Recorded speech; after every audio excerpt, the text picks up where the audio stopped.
Here we go, guys. I'd like to call to order, please, a regular meeting agenda on Monday, June 9th, 2014. Would you please join Councilman Stipp in the Pledge of Allegiance and stay standing for invocation.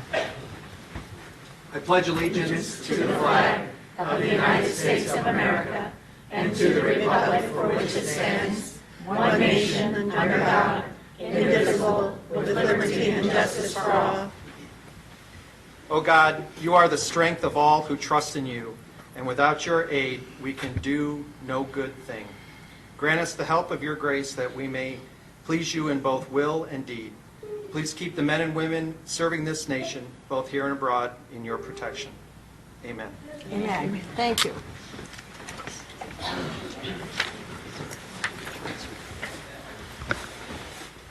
Thank you, Councilman Stipp. We have two communication items tonight. The first item is to recognize participants of the Art Interactive Adaptive Visual Arts Program. Guyleen Oslansky, Arts and Culture Coordinator, to present. Guyleen? Good evening, everyone. Mayor, Council, I'm Guyleen Oslansky, Arts and Culture Coordinator for the city, and tonight I'd like to share information about our Arts Interact program and recognize those that made it possible. As identified in the Arts and Culture Action Plan, our goals are to provide opportunities that engage all ages, gender, and skill levels in the arts. In meeting these goals, the Arts Interact program was created. This unique adaptive visual arts program is tailored to meet the needs of children with cognitive and physical challenges. The focus was to provide a creative experience that explored multiple mediums in visual arts. In partnership with the Avondale Elementary School District, the class was offered at Wildflower Elementary School. During the 6-week program, students met every Saturday with instructor Jane Odom and her assistants Chase Odom and Alyssa Kotzbauer. During this time, the students created projects such as glass pendants, collages, paintings, and worked with clay. Not only did this class teach the students individual visual art skills, it also became an opportunity for families to work together in an open and creative environment. Arts Interact was made possible by APS through a corporate giving sponsorship. The partnership with APS provided the funding necessary to implement this program for our community, and this sponsorship was the jump start needed to begin this program that will continue next fall. Survey data collected during the program showed that families were 100% satisfied with Arts Interact and are looking for other opportunities like this to participate in. Arts Interact for visual arts will continue, and future plans include creating Arts Interact for performing arts. With us tonight are Patrick McDermott of APS, Jane Odom and her assistants, and students Keenan Sente, Tristan Roth, and Megan Roth. I'd like to ask them to all come up to be recognized for their participation with this program and for a photo opportunity with Mayor and Council.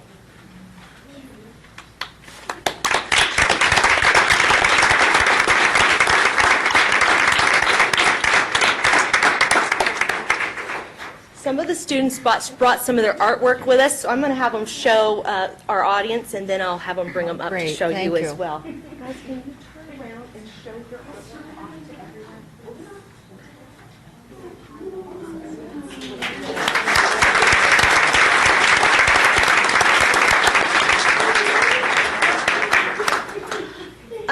Tonight, the students, they have a gift that they made, and they'd like to present that to Mr. McDermott of APS. So this was made by all of the students, contributed to the tiles. Oh, how and you can see each one uniquely represents their personalities and their skills. So we wanted to thank you so much, Mr. McDermott, for helping us with this project and getting us started. We really appreciate it. Oh, that is awesome.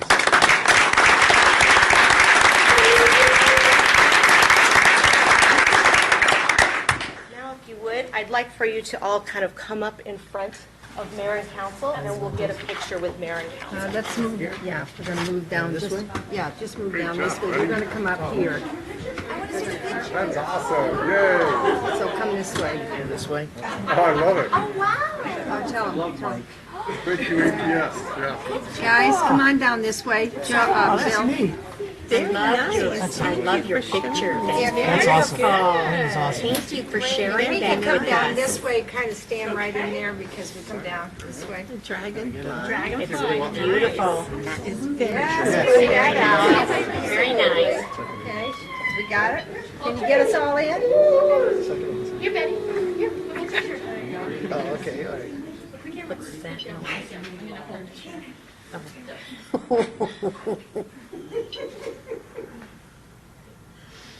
didn't know what that noise was. I wish I'd check.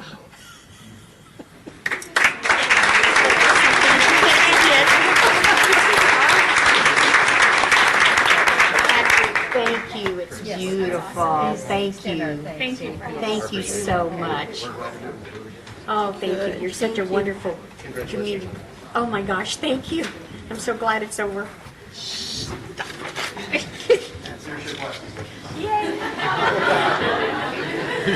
Yeah, Guylene, before we get on to the next, I just want to thank you and APS for the contribution because we realize now how important art is for education at all levels.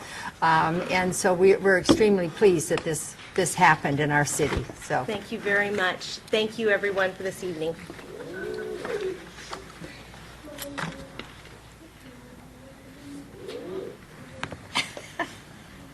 All right, the next communication item is a presentation regarding the Cleveland Indians and the Cincinnati Reds charitable donations.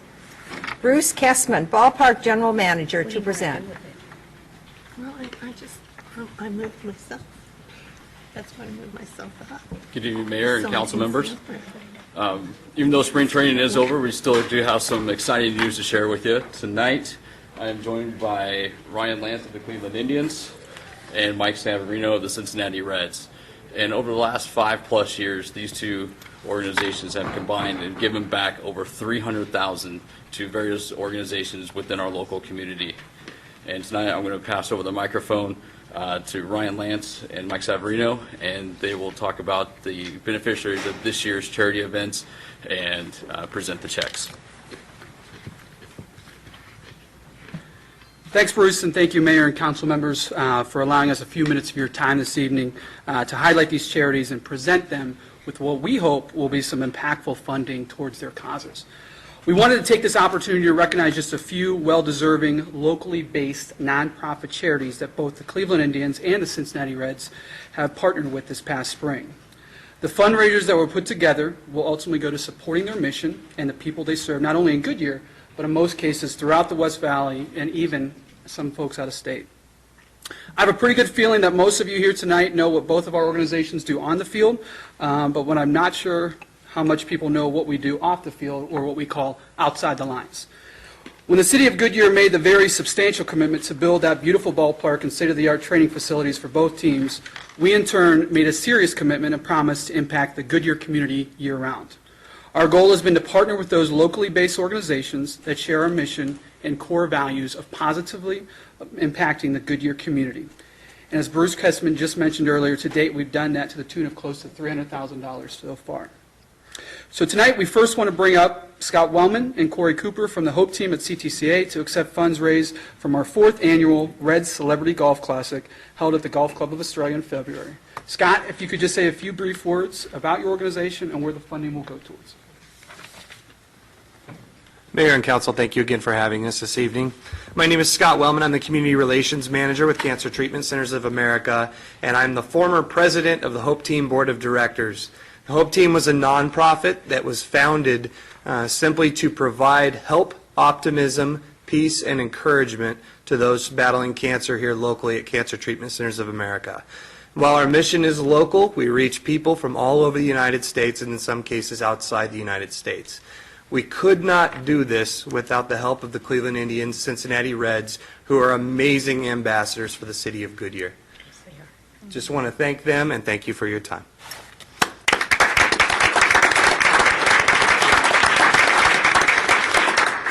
Secondly, I want to call up Larry Savarich with the Homeless Youth Connection, as they will be receiving half the funds raised from the Reds Indians charity game held in late February.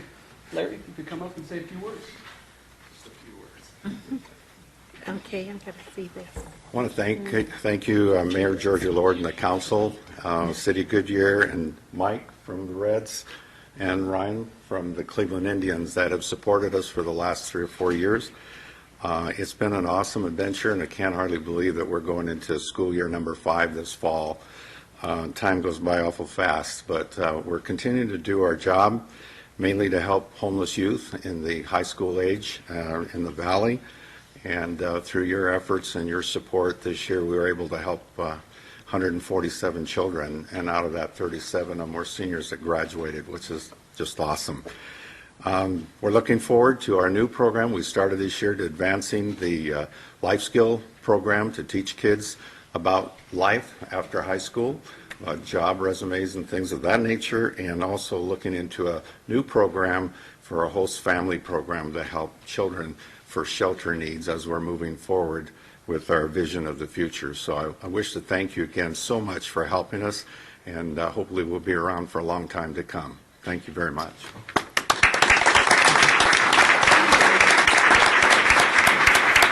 They're going to want some pictures, so. The other half of those funds from the charity game will be given to the New Life Center, and if she's here, I'd like to call Kelly Hernandez. Perfect. Just to accept their check in a few words.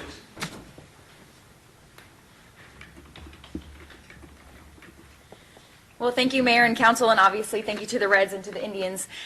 We are so grateful for this partnership.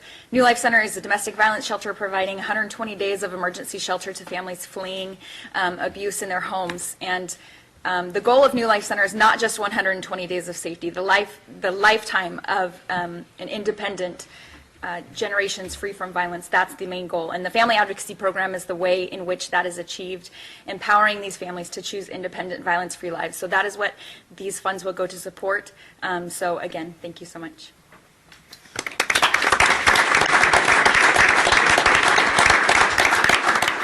Our next recipient is the Southwest Valley Chamber of Commerce, and John Safin is here to accept a check for the first annual Indians Reds Fan Fest event held at the ballpark in late March.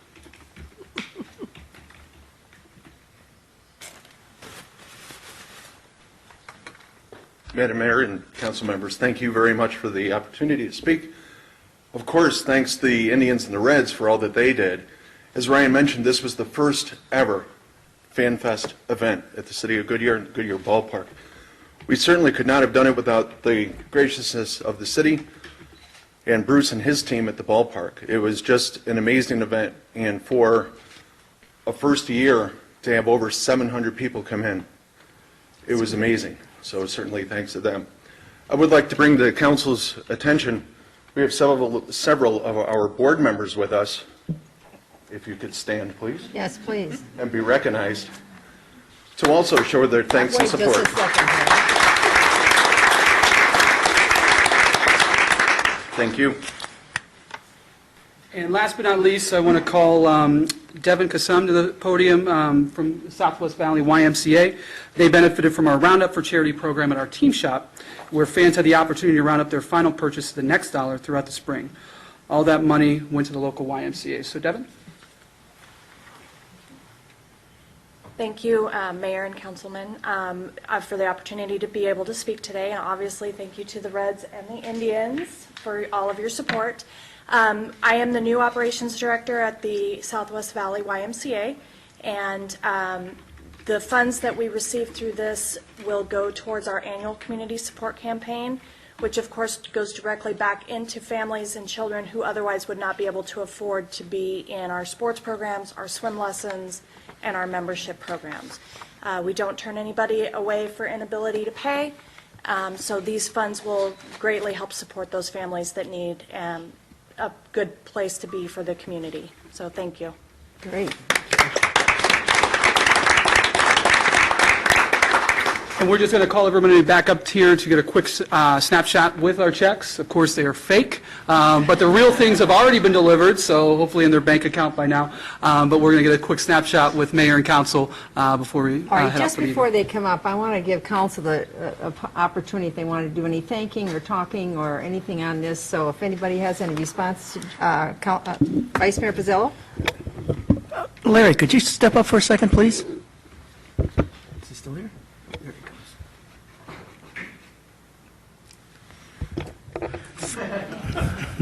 First, First, I want to thank the Reds and the Indians for you know, their with the all the checks that they're giving. Every organization here is great, and sometimes, unfortunately, you don't hear about all the great things that are going out here. But everything you do, the money's going for great causes. The reason why I want to bring Larry up is I remember several years ago when was sitting in a Rotary, when there was a gleam in your eye when the teacher came up and gave the announcement. Who knows back then what you were thinking and where you are now with you and the board of directors, what you've done with that organization. The only question I have is, how many kids are you serving, homeless youth kids, right now? Well, it varies. Every year it's growing, and we supported 147 this past school year. So actually how it goes in August when a new school season starts, we start at ground zero and then go through the school season again. But we've expanded to 26 high schools now that we're helping with the addition of Peoria High School District. That was 7 more high schools. We were asked to go to Glendale District, and I looked at 10 more high schools, and I said, we're not ready for that yet. So we have a lot to do here in the West Valley in our growth, but all of these kids, I'll tell you, they just deserve our helping hand, and it's so great to see their grade level to go up through our help and our assistance. The board of directors, our staff, and 50 volunteers have just done a fantastic job. I can't do it all alone. It was quite a gleam in my eye 5 years ago, but I've had a lot of support from the Valley in this past 4 years, so I want to thank you for inviting me up here again. Well, the only reason I mentioned, I know you have a great team. There's a great team with everybody that's been here tonight that the Reds have given money to, and if I'm not mistaken, Councilmember Osborne's on your board of directors. Is that true? So again, want to thank everybody for the work they do. And I still think the CTCA is probably one of the greatest achievements we've ever had in the entire, and I know we've had a lot, but the work they do and where they're expanding and the lives they touch as well with all the others, and especially with the New Life Shelter. I don't know what a lot of families would do without you out there providing those services. And again, all of this stuff is real important. Sometimes it doesn't get the accolades it should, but I really appreciate the Indians and the Reds. I'm sure the rest of the council is going to say the same thing, stepping up and helping the community. Thank you. Thank you, Joe. I've always looked at it and going around the West Valley that there are many good charities in this valley, and if you're supporting one, continue to support it because we all need your help. So I thank you for that. Thank you. Sure. Thank you. Any other? Sherry? This is just for everybody. I'd like to thank the Cincinnati Reds, the Cleveland Indians.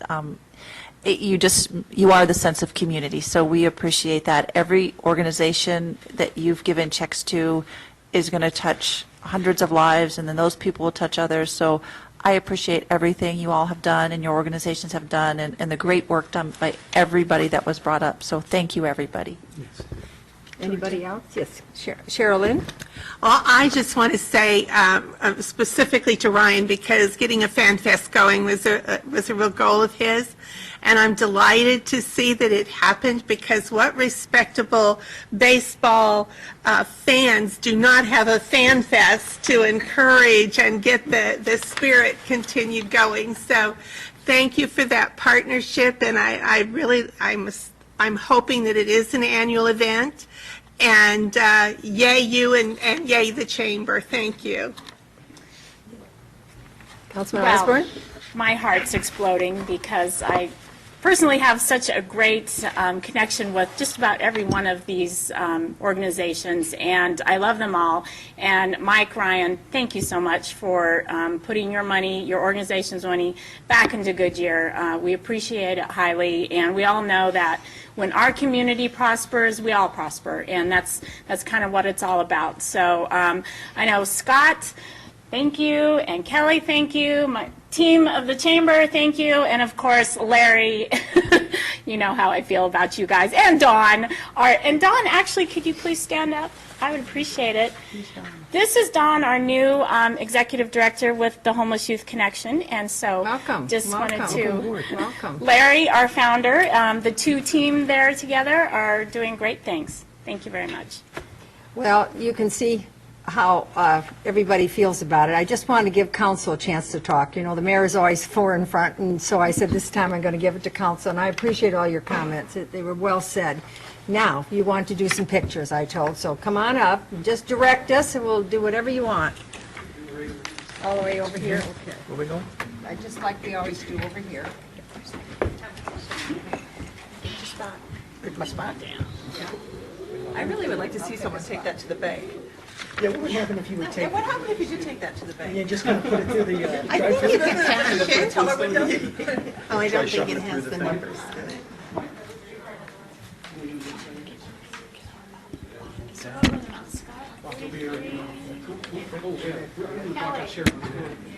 Oh, go ahead, Ryan. Can you go any higher?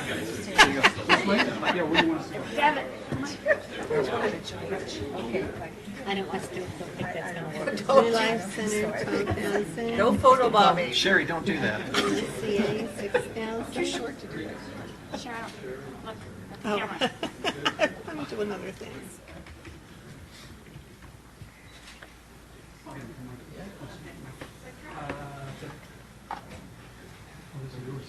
So how much is that check? How much is that?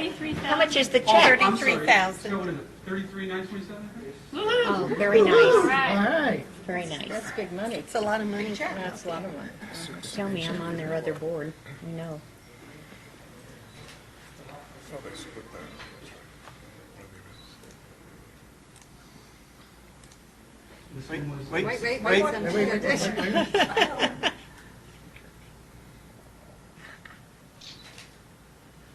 This one's for 67. Oh, very nice. I contributed to that at the tea shop. Yeah, Kelly. 12,000. Great. Kelly. This was for 12,000. Yeah. I got to the check.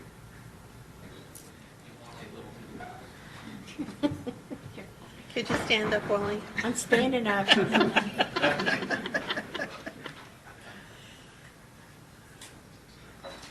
Tiptoes, tiptoes. Right. Did he get you a little box, The Wally? CCCA money was for the wonderful golf tournament that they do.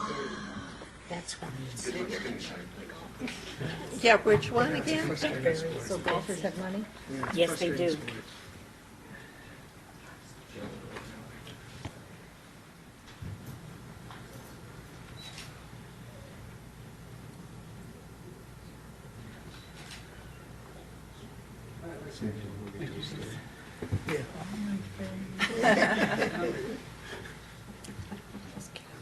Heavy check here.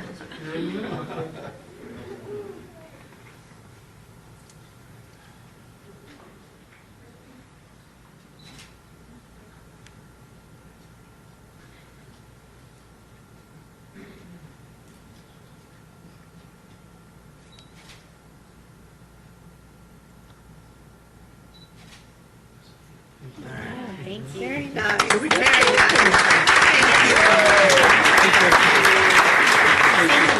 Mr. President. Hey, thanks, Mike. You're welcome. Chairman, that's right. Mr. Chairman, congratulations, Larry. You do good work. That's all right, thanks. I know you'll be users. Well, I'm in Rotary with him, that's why I didn't add anything to it, because everything he said. Thank you, Mike. Hey, thank you. Appreciate for everything you did. See you tonight. Oops, excuse me.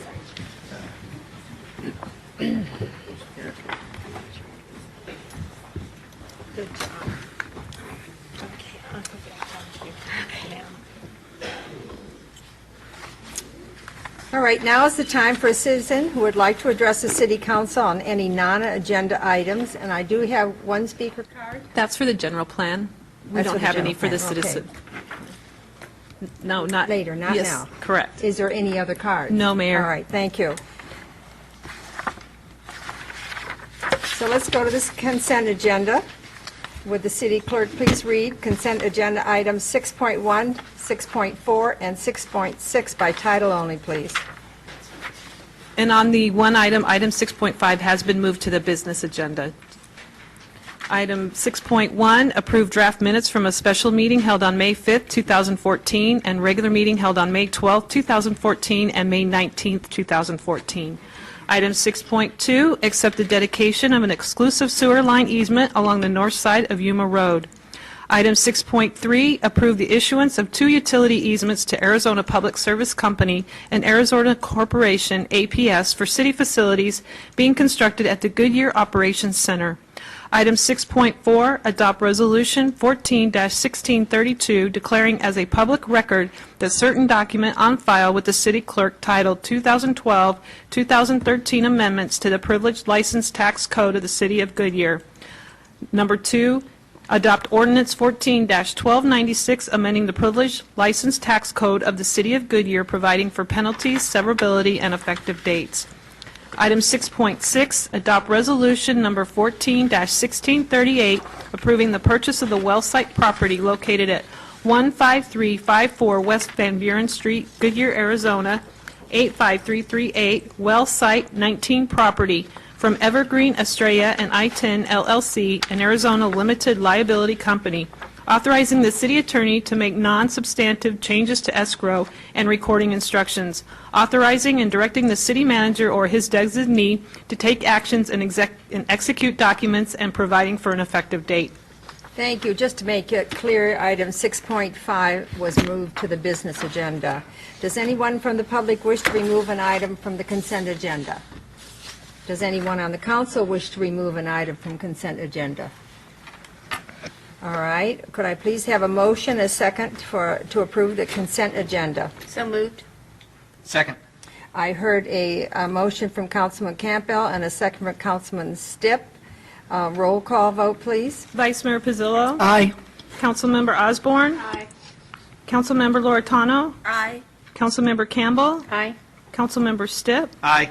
Councilmember Homan? Aye. Mayor Lord? Aye. Passes 7-0. Great, thank you. Let's go on to the business. The first item is to consider an MOU with Maricopa County Criminal Justice Department. Christine McMurdy will present. Christine? Mayor, council members, thank you. Just to clarify, there's a Scrivener error in the agenda tonight.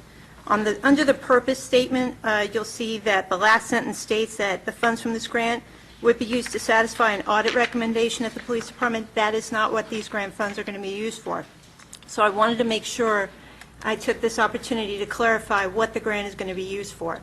These funds will be received by the city and put in the police department to purchase specialized equipment for officer safety, as well as up-to-date crime scene investigation equipment for the Goodyear Narcotics Division.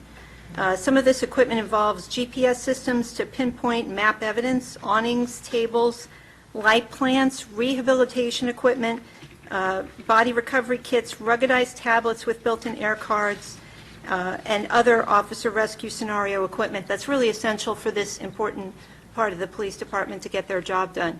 And just to be clear, one more thing. The action you're taking tonight is to approve the pass-through of the funds from Maricopa County to the city. The JAG grant that comes just about every year is basically formula funds from the FBI that are based on our Type 1 crime statistics. The good news is we don't have a lot of the crime that involves Type 1, so the dollar amount is somewhat low. You know, we'd love to be able to purchase more stuff, but we also are very happy to see that our Type 1 crime really isn't in a place where we would get more money. So just to clarify the action, it is to approve the pass-through of the funds from the county to the city so that we can purchase this equipment for the police department. Thank you, Christine. Are there any speaker cards? No, Mayor. All right. Would anybody in the audience like to speak? If not, will the city clerk please read Resolution 14-1637 by title only? Adopt Resolution Number 14-1637, authorizing the city to enter into Agreement Number 14-3001 with Maricopa County and various cities and towns of this county in order for the city of Goodyear to receive $7,714 in grant funds from the Edward Byrne Memorial Justice Assistant Grant Program and authorize the city manager to execute all documents related to this application. Thank you. Could I please have a motion and a second? So moved. Second. I heard a motion by Councilman Councilman Osborne, and a second by Councilman Loretano. Open for council discussion. Discussion? All right. Could I please have a roll call vote, please? Councilmember Osborne? Aye. Councilmember Loretano? Aye. Councilmember Campbell? Aye. Councilmember Stipp? Aye. Councilmember Homan? Aye. Vice Mayor Pizzillo? Aye. Mayor Lord? Aye. Passes 7-0. All right, now I need a motion and a second to approve the budget transfer of $7,714 from the grant contingency account to the police supplies account number 713-2110-421-61-26. Do I hear a motion? So moved. Second. I heard a motion from Councilman Stipp and a second from Vice Mayor Pizzillo. Open for council discussion? No discussion. All in favor say aye. Aye. Opposed? The ayes have it. All right, let's go to 7.1. This is to consider approving a Series 3 and a Series 12 liquor license for Saddle Mountain Brewing Company. Maureen Scott will present. Good evening, Mayor Lord and council members. Jacob Hansen, owner of Saddle Mountain Brewing Company, is requesting a Series 12 liquor license, which is for a restaurant, and a Series 3 liquor license, which is for a microbrewery. The restaurant and microbrewery will be generally located at the northwest corner of Estrella Parkway and Roosevelt Street, and he plans to open in September of 2014. A microbrewery is a non-transferable license and allows for on and off sale retail privileges. It may sell beer produced on the premises for consumption on the site of the microbrewery or for carry-out. There is a specific amount of beer that can be produced per year by statute. A restaurant license is also non-transferable and allows all types of spirituous liquor solely for consumption on the premises and must derive at least 40% of the gross revenue from the sale of food. On November 18, 2013, a public hearing was held before the City of Goodyear Council, and a text amendment to sections of the zoning ordinance pertaining to breweries, brew pubs, and microbreweries was adopted. Saddle Mountain intends to sell beer for carry-out in 64-ounce growlers and kegs. There are specific state guidelines for the sale of growlers. There are no licensed child care facilities within 300 feet of the location, and I believe the applicant is available for questions if you have any tonight. And that concludes my presentation. Thank you. Are there any speaker cards? No, Mayor. All right. Would anybody in the audience like to speak? All right. Then I'd like a motion and a second, please, to approve a request from Jacob Hansen, owner and agent representing Saddle Mountain Brewing Company, for a Series 3 microbrewery liquor license number 0307378, located at 15651 West Roosevelt Street in Goodyear, Arizona. So moved. Second. I heard a motion by Councilman Holman and a second by Councilman Stipp. Open for council discussion. I know there's going to be some council discussion here. Councilman Loretano. I'll be brief and just say welcome to Goodyear, and it's one of those entertainment establishments we've been looking for, right, Vice Mayor? You're right. Councilman Stipp? Two things, Mayor. First, the second, I think, came from Councilmember Campbell. Oh, I'm sorry. Could you correct And that? Thank you. secondly, the is Mr. Hansen here? Yep, he's right there. Welcome, welcome, welcome. Bring something unique to the community. I, appreciate it. I know you're going to hear that 5 more times, but I wanted to see you put face and name together and say thank you for being here. Thank you very much. Yes, Councilman Osborne? It's nice to see that back in November, we changed some things so that we could bring in a new business and a new entity into Goodyear. So welcome. Thank you for being here. Councilman Campbell? Well, everyone wants to know, when are you going to be open? Said 2014. September. Yes, you may. I know it says that, but I'd like to hear him say it. Oh. Thank you. Good evening, Ms. Mayor. Good evening, council members. Thank you very much for having me here tonight. We plan on opening in September of 2014. Everyone who wishes to can go to our Facebook page and check out Saddle Mountain Brewing Company. You can watch our construction that's going on there right now as we're renovating the building. We'll have some great beers on tap. If you don't drink, we'll have some great food for lunch and dinner as well. And please remember that it's right down the road from here. So make sure that all of your future luncheons are planned there. And I'd be happy to answer any questions you have. Planning on September, we do plan on having some kind of a grand opening that I would love to have all of you there. And I'd also like to say thank you so much for all of the work that everyone has done for the change in regulations that we could do this. I very much appreciate it. And I've been passing to the Arizona Brewers Guild how great it's been to work with the city of Goodyear on this project. We're just as excited as can be about it, and thank you very much. You're quite welcome. Thank you for coming up to speak. Councilman Holman, did you ask? Well, I just wanted to, excuse me, I just wanted to say it's great to have a new type of business in Goodyear that will bring a bit of excitement perhaps to a different population than Right. we've been able to serve. So thank you very much. Did you, somebody else? Vice Mayor? I just want to ask just one quick question. Is there going to be any live music at the facility? Well, there was some discussion on making the rules to allow that, so we have to abide by those rules and have some live music. The live music we would like to have is acoustical. We really enjoy the comeback that the rock bluegrass is making, things like that. We like acoustical music. I don't like loud music, though, so I won't allow it in my place. But we'll have some enjoyable live music. If it's too loud, we'll be telling them to turn it down. We've been through that before with another place, and we don't need to see it again. We will have live music sometimes. We won't have it all the time. It's not planned to be a nightclub by any means. It's planned to be a place where you will enjoy coming there and having a relaxing, enjoyable atmosphere. Well, I personally like the idea of the acoustical, to have other, I don't know if there is any other place in the city that offers that, but I appreciate you, and I don't know, is there any restrictions on that? No, okay, perfect, thank you. Well, as the mayor, I want to welcome you to your, I have to tell you, the conversation has been for entertainment for a certain segment of our population, and we have been lacking in that. And so we welcome with open arms, and we all do look forward to the day you open. We'll be there. Well, thank you very much. And what the plan for the place is kind of an industrial theme, but we plan on doing a great tribute to our military, our vets, our first responders, police, fire, and rescue. They're the ones that get us through the day, every day. So we plan on doing a great tribute to them within the building. That's great. We look forward to that. Thank you. All right, thank you. Could I have a roll call vote, please? Councilmember Loretano? An enthusiastic aye. Councilmember Campbell? Aye. Councilmember Stipp? Aye. Councilmember Homan? Aye. Vice Mayor Pizzillo? Another enthusiastic aye, yes. Councilmember Osborne? Aye. Mayor Lord? Aye. Passes 7-0. All right, we have one more vote on this.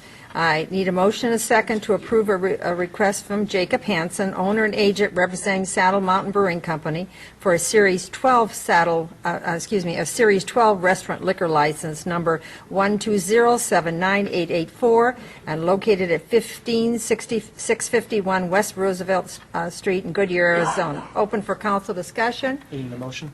No, council, that's right. Take a motion first. Aye. Motion So and a moved. second, please. Second. All right, I heard a motion from Councilman Stipp and a second from Councilman Campbell. Open for council discussion.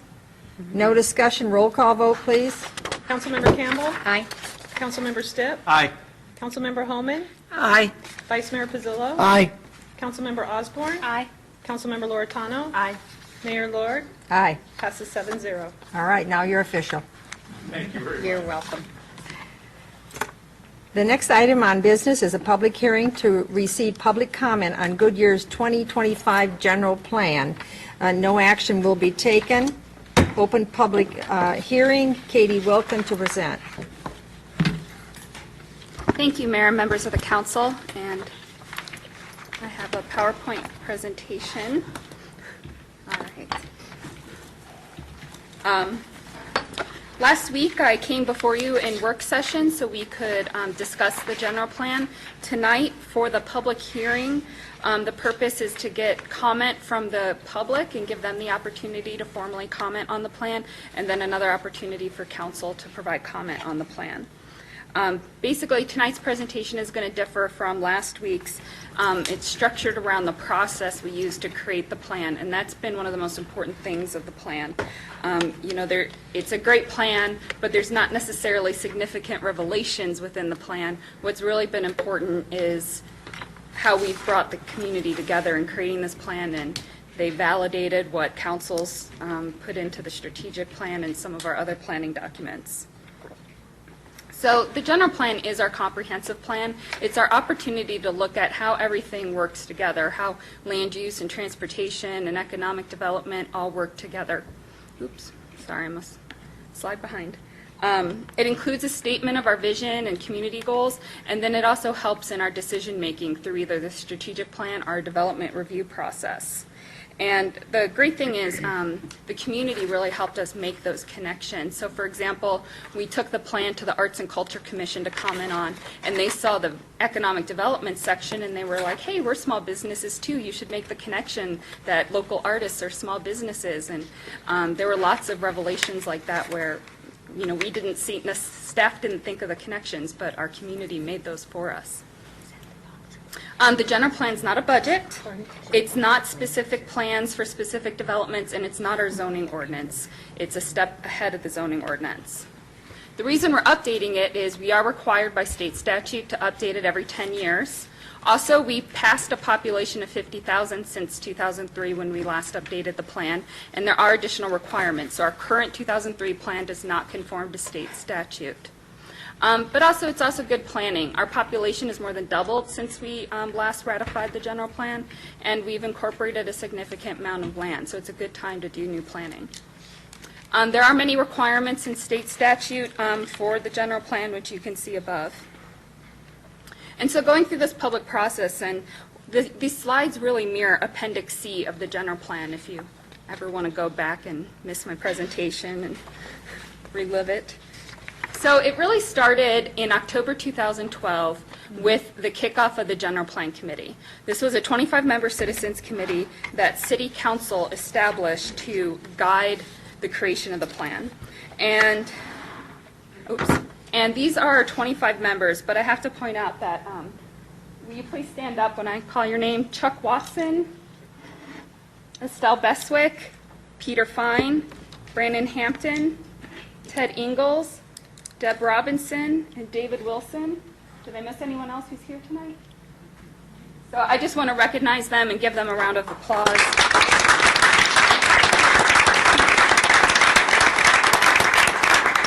As you can see, once again, they're here at a meeting just to show their support for the general plan and be a part of this process.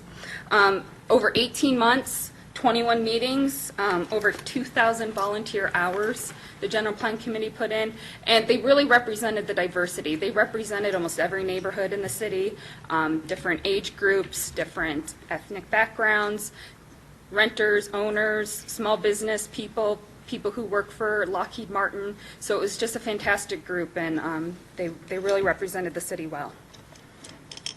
So at the same time in October, we attended the GAIN Festival, and there we had a big banner, and we just wanted to find out from people, hey, what are your ideas for the future of Goodyear?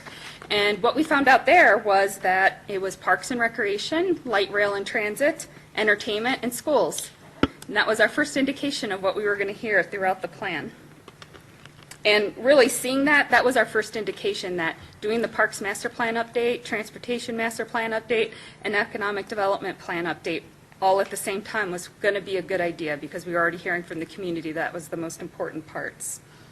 In November, we held a visioning workshop. Over 40 residents came, gave a Saturday, beautiful Saturday in November, and spent the time with us to create our vision statement, which is create a highly desirable and sustainable place for all to live, work, visit, and play. Also early in the year, in February and March, we held a series of open house meetings. We had 4 locations throughout the city, including Mobile. They were interactive. Over 150 residents came, and we heard the same things again, that the most important things were transit, recreation, entertainment, arts, connectivity, parks. We also launched the Goodyear Connects website to give people an opportunity to participate online so in case they didn't have time to come with public meetings. We've had 574 big ideas submitted, 310 participants, all the way from teens to seniors, representing north of I-10, south of I-10, and they came up with the same thing, entertainment, parks, healthy communities, cycling, all those same things. So that's how we came up with these fundamental strategies that I talked about last week. Is we kept hearing the same things from the community, so we really just wanted to capture it up front in the plan. There's a lot of required elements by the state statute, so we didn't want these things to necessarily get lost in the shuffle of all those requirements. We wanted to pull them out forefront and show how important these are to the community. So then we went back to work with the General Plan Committee in the mid-2013, and what they did, our General Plan Committee basically wrote the plan. And these are a couple new slides that we weren't able to get you before. But one thing we did was we had idea champions. And these are just 4 slides showing you examples of some of our idea champion presentations. But the General Plan Committee members could take a subject that they were very passionate about and give a presentation to the General Plan Committee, and they could discuss it. And they discussed a wide variety of things. You can see up here, and a lot of those things made it into the plan. And it was just really great to see what was important to the General Plan Committee to make it into the plan and have those discussions. And they just blew us away with these presentations they made, handouts they made. It was really impressive. And so we'd either have those discussions with the idea champions, or staff would also bring discussions on required elements such as safety or water. And we would have a discussion, and then we would also make sure that the discussion got documented with note cards. And I literally just took those note cards and created policies off of them. So it might not necessarily be word for word. You can see some examples. The first card is talking about all these ideas for cycling, and so it became a policy about increased awareness on cycling. The one at the bottom, it's getting really specific about a Greyhound station, but really it's talking about commuter rail. Similar to a Greyhound bus, after discussion, we figured that that's where we wanted to go. Some were really specific, so we forwarded it to the Transportation Subcommittee. So this is just a little sampling of how we took those comments and directly turned them into policies in the plan. After that, then we looked through the 2003 plan, the Strategic Action Plan, Parks, Transportation, for any other policies we were missing, and added those in too. And that's how we came up with this meat of the general plan, which is chapters 5, 6, and 7, which includes all the policies and action items. So those goals were identified through the topics when we went out to the community. We created a goal for them. And then the general plan committee assigned objectives, policies, and action items on how we could implement those goals. So that's what I mean by when I say that the community, I might have done the typing, but the community wrote the policy. Another big part of the general plan is the land use and transportation plan, and we talked about this in work session in 2013 and then touched on it lightly last week. But we're going from a specific general plan, which really closely resembles our zoning map, to a more generalized general plan that allows more flexibility, but we hope still really clearly states what the vision for the community is. And then what we did was we added a lot more policies to talk about the type of development we want to see. So in the scenic neighborhoods category, you can see we talk about, the traditional development on the left is okay, but we really want to see something more on the right where there's a lot of preservation being done. And we have pictures as examples in their plan. The neighborhoods, the biggest section, the idea is neighborhoods should be integrated. So it allows all sorts of densities, but then there's specific standards that say where those densities should be, how they should be separated from each other. And again, we have pictures of examples of maybe where it could have been done a little bit better. So this is an example where maybe there could have been access not through a single-family neighborhood to the apartment complex. And then examples where it was done really well. And this kind of gets to some of the questions we had last week about the architecture and design. The general plan's trying to say, this is how you locate the use you want. This is how you kind of do the high-level site planning for what you want. And then you can move on to the design guidelines and zoning ordinance about how specifically is it designed. But we're hoping this gives the guidance to the developers so they know how to site these locations appropriately. Also talking about, an example of a subdivision that doesn't have subdivision perimeter walls, an example of a community that can still use gating but has direct access to a commercial center and trails. The business and commerce, which is mostly commercial development but can also allow multifamily. And our industrial, which, the discussion during work session, this is that area that might allow those uses we don't want anywhere else. And then we also have a series of overlays. The Village Center overlay is a carryover from 2003, so areas where we want more dense activity, entertainment, shopping type uses. We also created a TOD overlay, and it's transit-oriented development. And it's not meant to say where there's going to be transit routes. The purpose of this is to say we need a different type of development area in this type of area if we're going to have successful transit. We heard a lot about the desire for the light rail, but the light rail isn't necessarily going to come tomorrow. Our first step is creating successful bus routes. So we designated McDowell, Van Buren, and Estrella as this TOD area where we want to allow more density, walkability, that type of development that works well with transit. And the reason we designated those areas, because that's where everything is that we want to connect. But again, it's not necessarily saying this is how the future routes are going to work. It's just these are the areas we want to see this type of development in.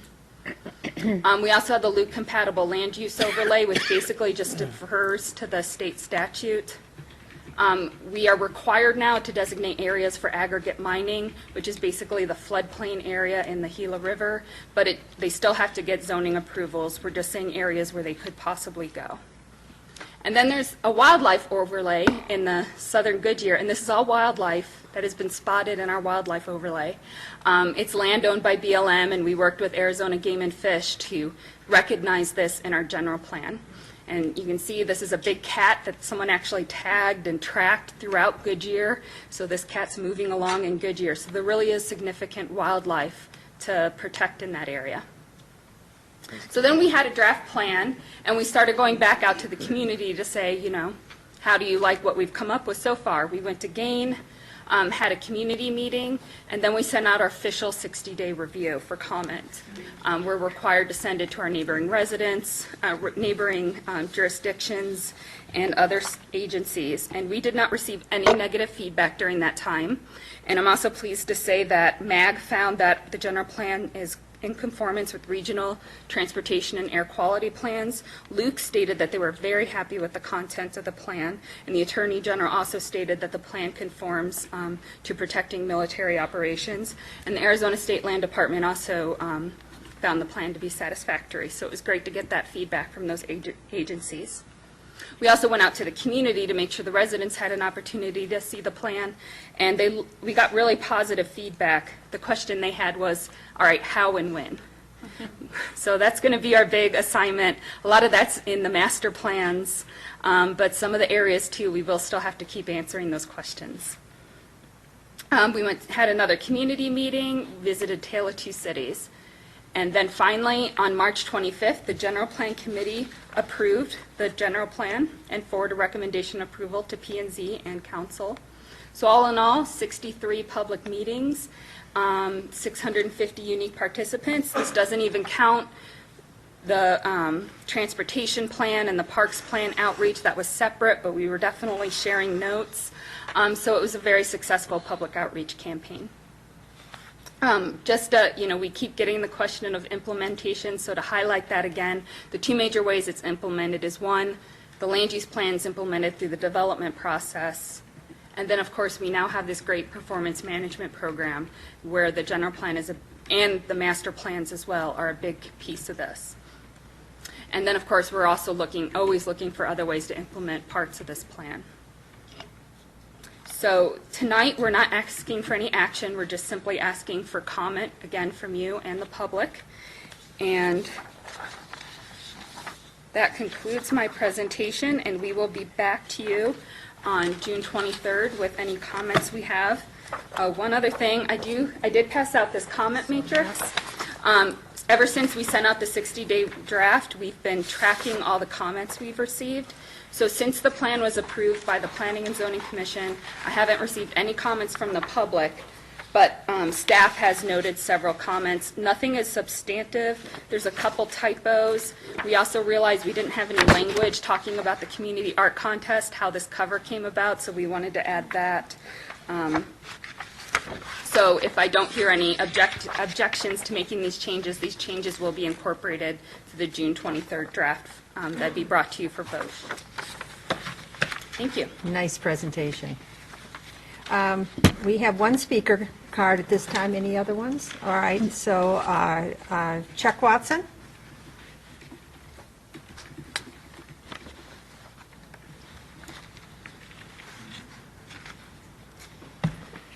Good evening, Mayor, Vice Mayor, and City Council.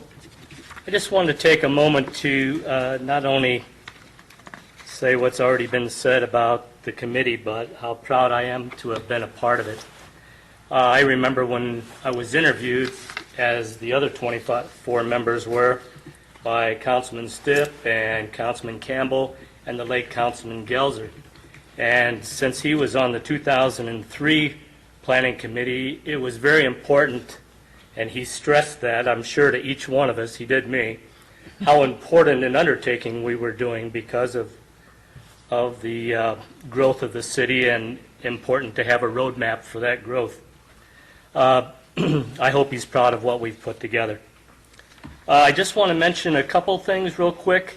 If you haven't seen an article that was written in the Arizona Republic by David Madrid, he did an interview with John Rose, who is the manager for the Maricopa Trail. If you notice what he's recommending, how to tie the trails together for the entire valley, it kind of follows the same guidelines that some of our committee members who were passionate about that also were on board with. So if you haven't seen it, it's floating around out there. Be sure and look at that when you're looking over the draft. And I would be remiss if I did not want to give a big thank you to Katie Wilkin, because she guided this process from day one until it's passed. There's no doubt about it. She and Leslie Dornsfeld, our facilitator, did such a great job keeping us focused and on task.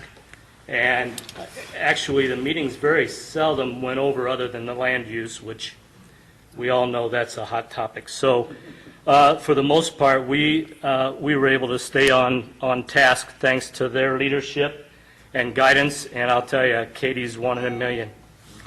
The last thing I want to tell you, if you haven't heard, and I'm sure most of you have, this week, the United States Census Bureau listed Goodyear, Arizona as the 6th largest growing city in the United States.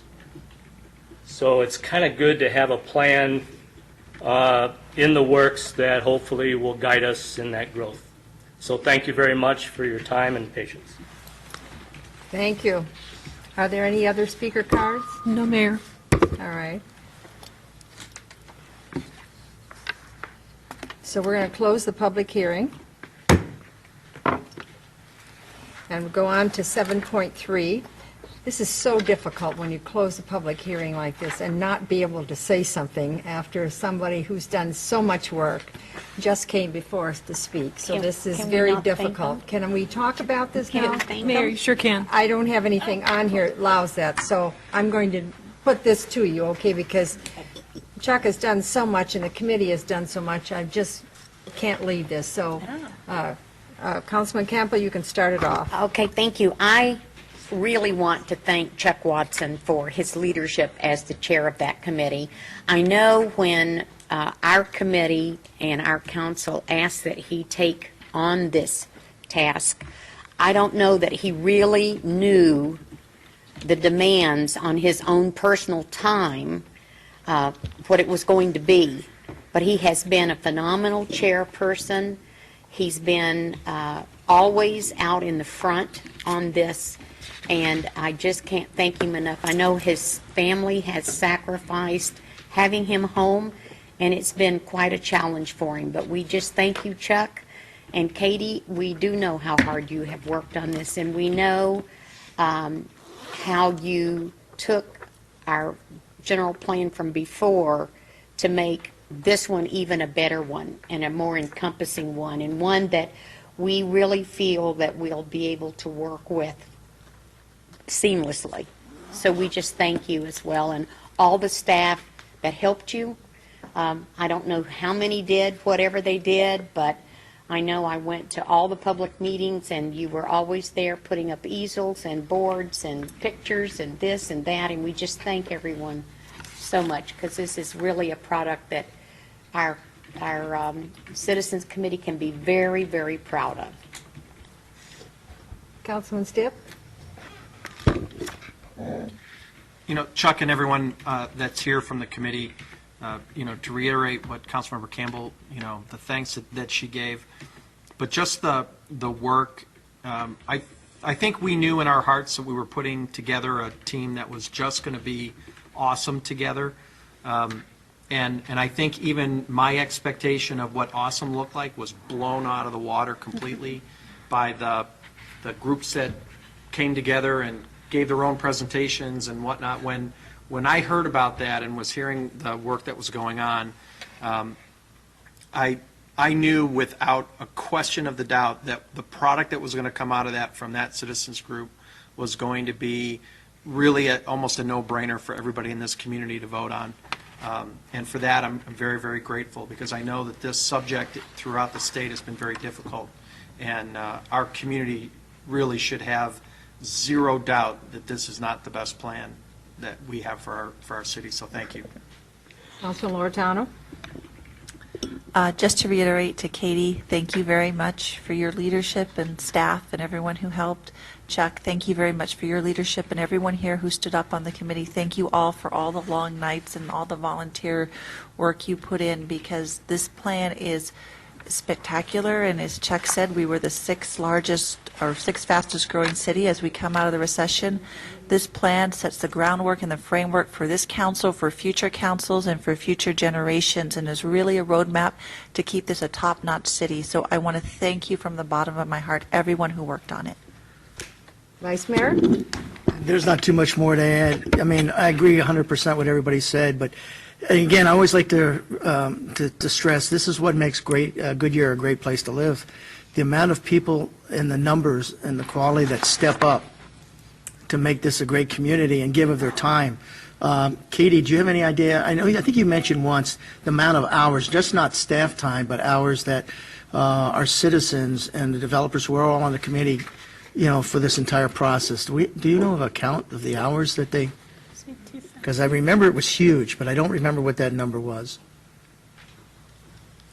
Thank you. It was 2,000 volunteer hours just from the General Plan Committee, and an additional 4,000 hours from ASU students, volunteer interns, and other miscellaneous volunteers. So I think it was 4,000 hours for staff, so they far exceeded staff's time put into this, for sure. And I appreciate, and again, I would measure up to or challenge any other city and anywhere in the valley for the size of this community that would give 2,000 volunteer hours for a process of their time. And again, the results are fantastic. So again, thank you all. Really, from the bottom of my heart, appreciate all your efforts and what you have done. And this product is superb. Thank you.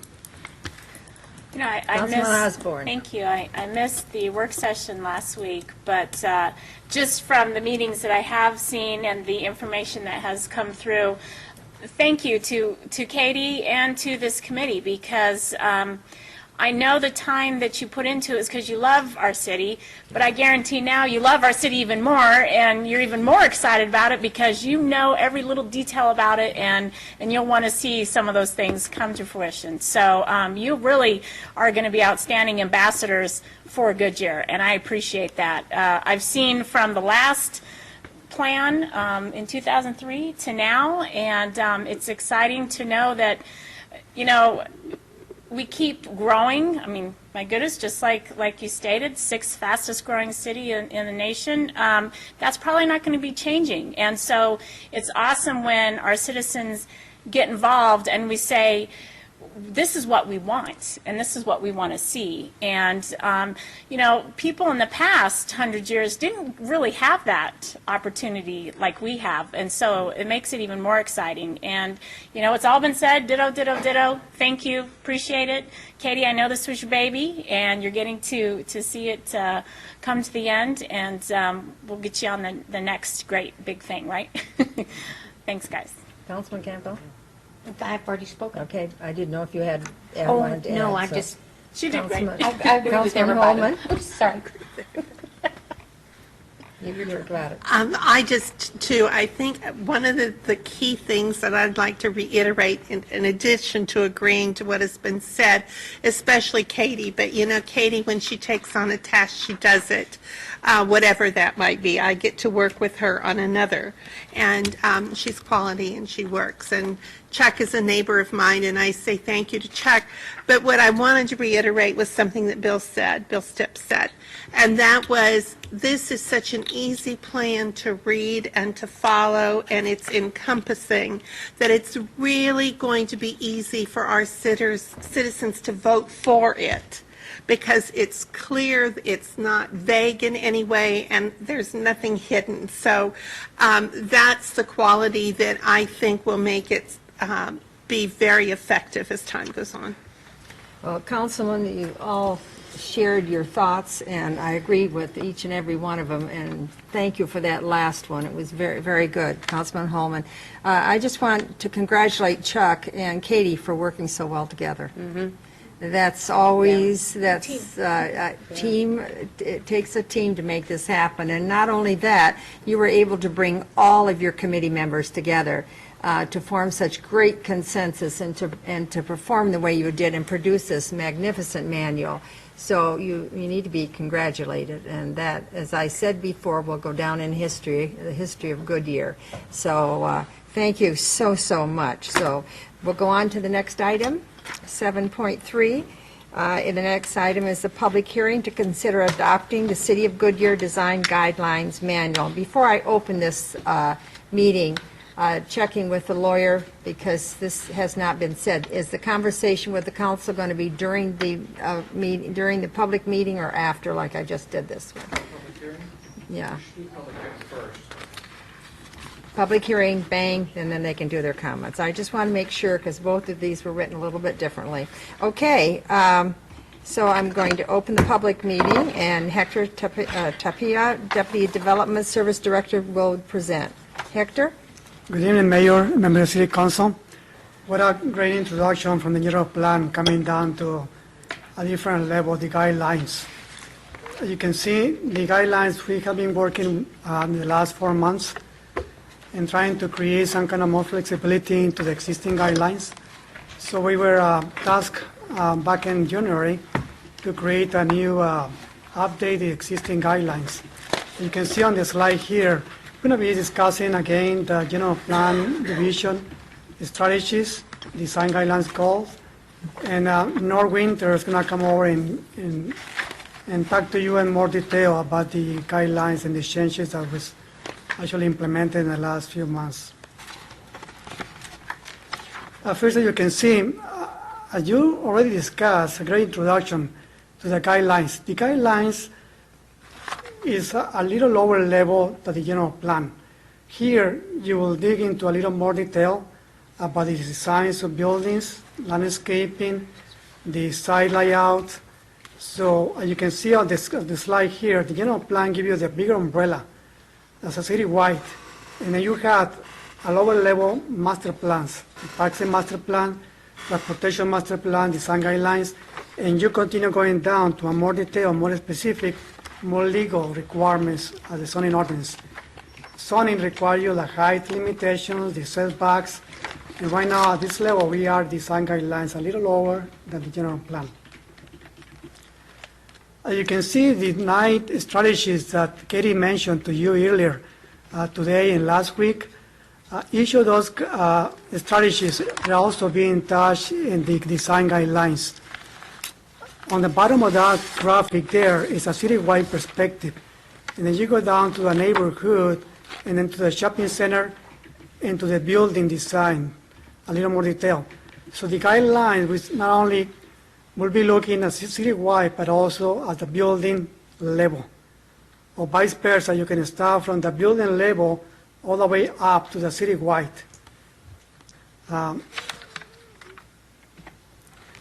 So the goal of the guidelines is to provide clear and instructive standards and guidelines for the design and review of residential and non-residential developments.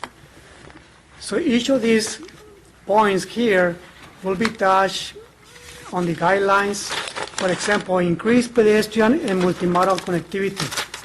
So the task, every time we get a new review, a new site plan, a new application, we're going to be looking into the pedestrian connections and how we connect the development to the streets, to the sidewalks, preserve and retain environmental sensitive areas. So how can we do that? As you know, the general plan gives you the mission. Now we go down to the guidelines. So based on the open areas, landscaping, open space, recreation, then the guidelines during our review, we're going to be looking into those kind of implementations. Develop energy efficient and environmental sensitive designs. So what does that mean? That means, for example, in architectural designs, the materials that you use, how you use landscaping to provide shading in parking lots and parking areas, and how you increment the building materials into the design to make it more efficient, energy efficient. So that will be part also of the reviews. Create sustainable, natural, and built environments. That also give us the opportunity to work with the applicants. What kind of development will be not only the quality designs, but also that will last for a long time in the city. Can be the airport area, can be Estrella Mountain Ranch, or can be north of the freeway. But the idea here is to bring development that will last for a long time, not 10 years or 15 years, but high quality designs that not only will be good for the city, but also people be able to camp in other places and be able to see the designs in Goodyear. Develop quality development and compatibility between developments. Some of the things that we have in Goodyear right now, that we have very good designs, architectural designs, but one thing that we're missing right now is the integration between buildings. How can we create open space between buildings or people places? So one of the changes that we implemented in these guidelines and how we can utilize the area between buildings and make a people place. Allow for diversity and development. So in some cases, when someone comes and applies for a shopping center, for example, the first idea is to how can we make it to look the same. A new path, it needs to look the same as the shopping center. And realistically, that's not the intent that we're trying to achieve here. That also we allow the new path, the new proposal to have something unique that will relate to the shopping center or the buildings behind it, but also to allow them to create a unique creativity on the design, not only in colors, sign locations, but also landscaping. But at the same time integrate to the whole overall shopping center. On the building level, neighborhood, and later to the citywide level. Enhance the value of property. So this is very important for on this design guideline because not only will help us to continue incrementing the value of the properties, but also economically will help us to continue growing and new quality development, at the same time increasing our value of the whole city. As you know, developments in quality and property taxes are attached and also as also revenues, because the value of the property will continue going up based on quality. Protect the overall health, safety, and welfare of the community. So this is also very critical because not only designing the landscaping, the pedestrian trails, the connectivity between buildings and sidewalks and neighborhoods, but also create areas people can go for bicycle rides, walking, and also joining the commercial areas to the residential locations. Now I would like to introduce North Winter. He has been our consultant working with us in the last 4 months. He will go into a little more detail about the changes and the amendments to the existing guidelines. But feel free to stop us at any time you have any questions about the architectural design, landscaping, or the new changes. So right now, Mr. Winter, please come on. Don't we wait until discussion time? We'll just hold off just a moment, okay? We'll call you up. Let's just close this public hearing, okay? Let me see where I am here. This is part of it. He do it during this time? Okay, all right, thank you. He's a consultant. Go ahead, sorry. Sir consultant is part of our presentation. All right, sorry. Thank you. You're welcome. Don't, I didn't mean I to push appreciate you off. that. No, I want to be speaking at the appropriate time, so thank you for checking.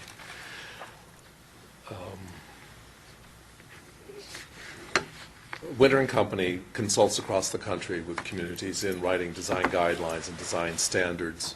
So we were pleased to be invited to assist the community in updating the design guidelines document. As a part of that, we conducted an assessment. We reviewed all of the existing document, reviewed on-site examples, and interviewed staff members, and also had work sessions with some representatives from the development community. Certainly what we saw are some great signs of success. The built environment here conveys a high quality, conveys a sense of community, conveys that Goodyear is a place where if businesses locate, if residents locate, that the area around them will be maintained with that same high level of quality, and that certainly is impressive. At the same time, in the evaluation, we heard, though, that there are areas where clarification was needed. In some cases, the process was unpredictable, or perhaps perceived as being too restrictive, or in some cases maybe not being clear about what the limits were that were appropriate. So we particularly paid attention to that as we looked at the document and discovered that in some cases there was clarification needed. There were policies already there, but they weren't necessarily readily understandable. And that in other cases, a very clear link was needed to the community policies, and it came in a timely time with respect to the general plan and the policies that are being set forth in that. And many of those are now in the introduction to the design guidelines, more specific detail. And that is important in terms of implementation, where people do seek flexibility and they wish to perhaps suggest something that doesn't appear specifically in the guidelines. Now that those broader policy statements about quality of development are in the introduction, reviewers can look to those statements and to the general intent of the general plan itself. We also recognize that in some cases the context of development was really what was the key. There was a debate between when must I be similar and when may I be different. And part of that depends on what scale you're looking at. And so we introduced this concept that there are really these different levels of design consideration within the city. And Hector showed you a slide about that earlier, and I'll come back to that. Some of the specific issues that arose were what is called four-sided design in the design guidelines, and that is Goodyear's done a great job of, in commercial and industrial buildings, assuring that all sides of a building are attractive and visually supportive, because we learned there's no backside. Quite often that what would you consider to be the back is in fact a view from other locations. That said, the process about how you determined which side of a building needed the greatest treatment and where might you be more flexible was murky of how you got there. And so trying to clarify that was a part of the need. Clarification about the tree standards that are in the guidelines. And I'll use this as a point to state that there are a few cases where the issues raised are in fact ones that need to be addressed in the zoning provisions as well as or instead of the design guidelines. And we've tagged some of those, and staff are planning on moving forward on those. And one of those has to do with clarification about the tree planting policies. To some extent, it's been interpreted that perimeter trees need to be uniformly spaced. The ordinance does not actually say that, but people think it does. And so we do want to suggest a little bit more clarification in the guidelines, perhaps, but that also will be addressed in the in some zoning code clarification. Same thing is true for some discussion about signs. Right now, signs are not addressed in the design guidelines. In the appendix, we have introduced a brief page related to signage to at least provide a link between the guidelines and the zoning and make some suggestions about where the sign code might be modified. So those are going to be a couple of areas where you will see other work forthcoming. Some of the other issues were about color. I'm a corporation with a logo color. How and when can I apply it, and to what extent?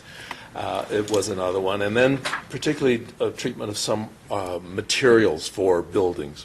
So those were some of the starting questions.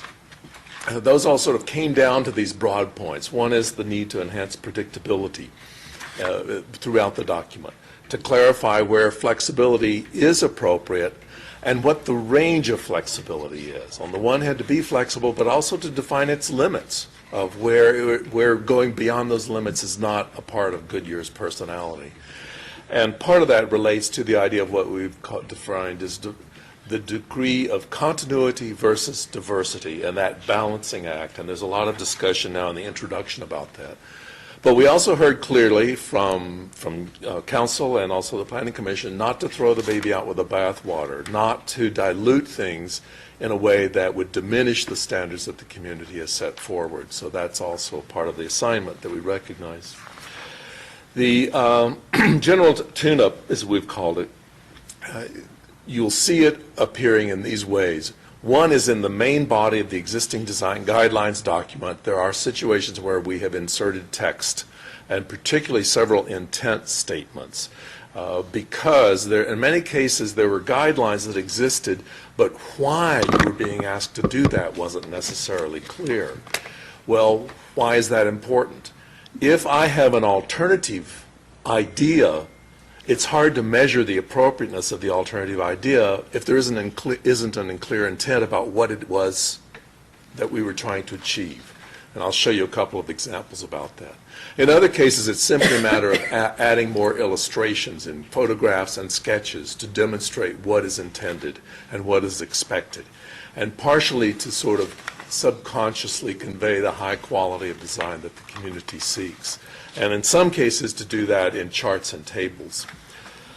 Addressing the idea of flexibility in particular, that comes forward in different levels. One is to add, in a few cases, menus of options to show that there is a range of flexibility in meeting a particular guideline. And so in talking about color that represents the city or materials that are compatible with the city, you will see several cases where we've introduced a wide menu of materials, if you will.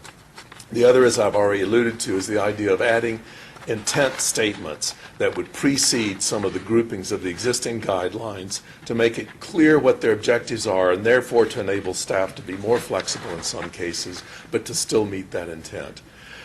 Then recognizing that there still remains the option of the planned area development, where a whole different set of guidelines can be established. But the objective here was to try to clarify the base guidelines so that the need for a PAD to do that is reduced, and that is reserved for situations that really need a PAD, as opposed to just go in because I need to be able to use a different material. So a couple of examples of the intent statements. Here are a couple of them that are introducing those different levels of context consideration, if you will. One here related to color and materials, with an intent to convey a general sense of relatedness with the city at large for each development, while also establishing a distinct identity for each center and to accommodate individual expressions of identity for each use in the development. So there are three different considerations there. Whereas before, it wasn't really clear when the guidelines said you should be similar to Goodyear, at what level are we talking? And what this is saying is there's some broad elements that need to appear citywide, but then within an individual development there needs to be consistency. But even within an individual development, there's room for some accent, for something to stand out as being different. And that's expanded more in the text in the document. But the same idea is the intent statement for colors. And so I'm going to show you this diagram one more time. Hector introduced it earlier because it relates to the relationship to the general plan. But it again sets up this idea that there are these different levels of consideration of how similar or how diverse one might be. And at this very broad citywide level, there are a few design variables that should always be there. But as you move down in scale, there's more room for being a little bit different and a little bit more diverse as you move down into an individual building site. Another intent statement and just a few more examples of these. These are broad qualitative statements that help to explain a series of guidelines that fall under them. And the one about the 4 signs at the bottom of the list there is one that we'll spend a little bit more time on here in a second, because it is one of the areas that particularly was a bit confusing to some people. A couple of the other intent statements now is there is one introduced about signage. And again, while the main sign regulations are in the sign code, this introduces the fact that the location of signs should be considered as a part of site layout. That relates to where trees are located, for example, that might accommodate visibility in the future. Partially, it's a signal to the designer and the developer to think ahead to what that's going to be like, but also to make it clear that that is a part of the consideration in a site plan, or should be. And related to that, a statement suggesting that there could be room for additional monument signs where particularly the landscape might obscure other building-mounted signs in some cases. Now, again, that's going to require some changes in the code, but this is setting up a rationale for doing that. Now, the appendices are where a lot of the new material occurs, and this is partially just simply to keep the structure of the main body of the document intact in a way that people are familiar with it while adding this new material. And so there are several cross-references in the body of the guidelines to the appendices and then vice versa, so that users will be able to see how the two relate together. The first one here is the example of the 4-sided design. We've now classified wall types as A, B, and C, 3 different levels of design detail that are anticipated. Type A walls are those that are the primary pedestrian-oriented front door of a building, if you will, that needs the highest degree of detail, has the greatest sense of human scale, the greatest percentage of windows of transparency, if you will. And there are diagrams that help people determine when they might have an A-type wall. B-type walls are ones where the expectations, the amount of detail, steps down a notch. They are less necessarily an entrance for the public, but they're still sides of buildings that the public are going to see frequently, and it's very important that they have a sense of scale. But now there are examples and a listing of the design variables that might be appropriate for this category of wall. And then finally, the conventional back wall, which we're of course saying there are no backs, but where the degree of detail is reduced even more. And here the expectation is more how it's viewed at a distance in terms of scale, etc. So those are, that's one example of how if you will, a menu of options is illustrated and some clarity is given to the concept of a 4-sided design. The same thing is true with a series of sections related to materials. And this slide, we realize, is out of date. The document you have has been corrected. We'd received comments on some of the building material, and particularly the one that you see here under masonry. The final draft... If I can be clear with you, it's the second one to the right on the top one. Yes. Yeah. In this earlier draft, that was indicated as something that could be considered as a primary material. In the final draft, it's been edited to suggest that could only be at a secondary level of material as an accent, but not as a primary building material. So this slide is a bit out of date in that respect to what you see in your final print draft. But you will see that there are there's actually a wide variety of material being suggested here that still picks up on the base idea of a masonry palette being the predominant signature for Goodyear. But within that, there really is a wide range that's appropriate. Going beyond that, though, even introducing other kinds of materials, and particularly architectural metals and where they might be appropriate. And many of these are defined as accent, some potentially as a primary material, and there's text along with it that indicates that that edgier metal type of design might be appropriate within certain contexts, and it calls out the ballpark area, for example, as being one where that would be the case.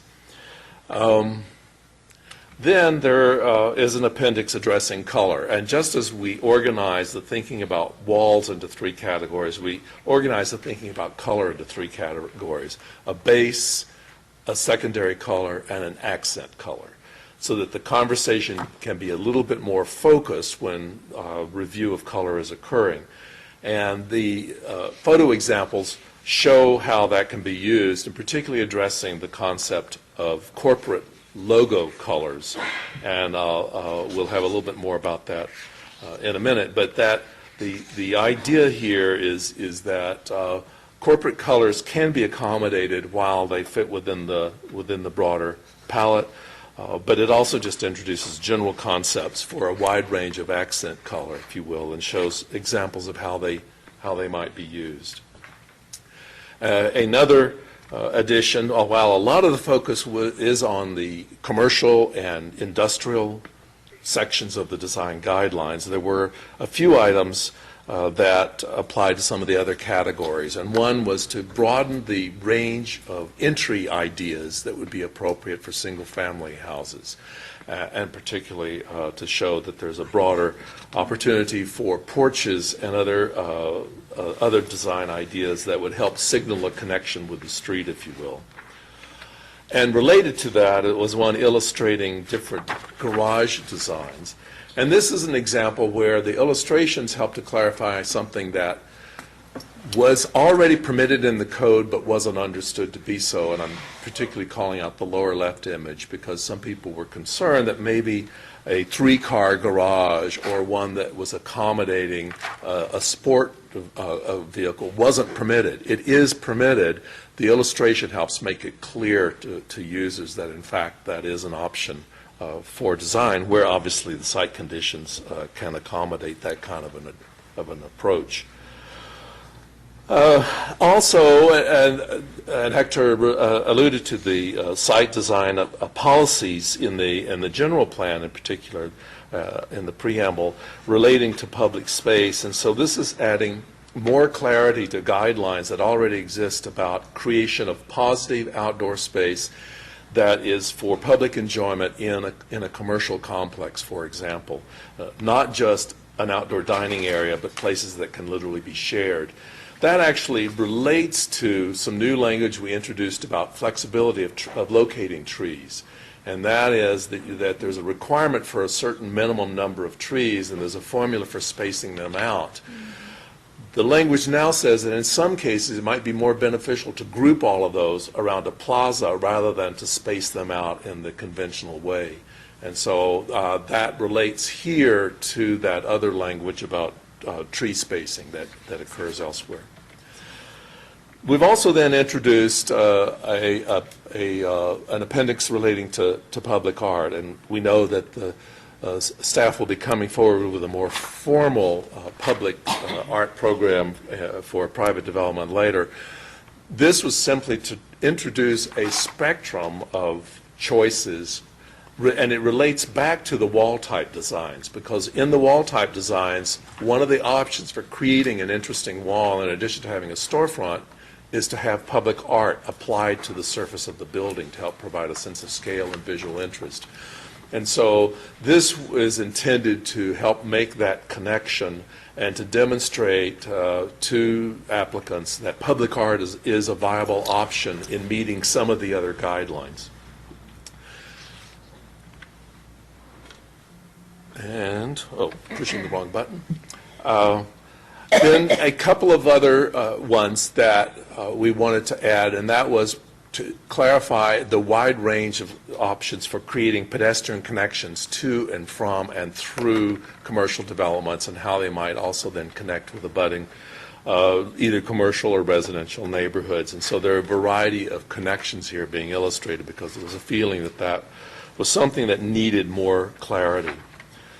Another one of the appendices relates to residential edges, and we heard this from some of the developers, that in fact they really didn't want to do a wall that cut the development off. They wanted something where they could actually face the street more.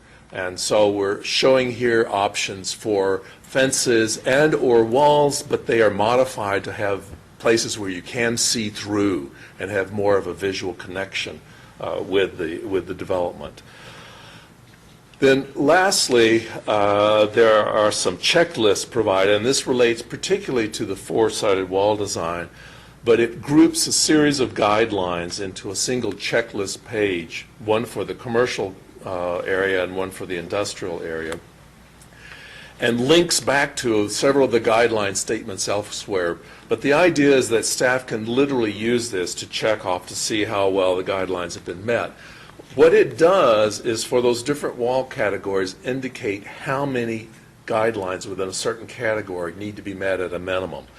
Right now it isn't clear all guidelines are equal if you read it now. And how do you determine when do I need to do one over another, or when must I meet 3 out of 5? And so this is now giving that kind of a clarity in terms of how you would meet those expectations. And so there are a couple of examples of that checklist. And then this is an example of an exercise in trying to illustrate when is the proportion of a corporate logo color appropriate and still in balance with the overall Sonoran palette. And there's a discussion that accompanies this that talks about these different levels of using accent or corporate logo color, if you will. And when you cross over the threshold, that it might not fit in with the overall color palette of the city.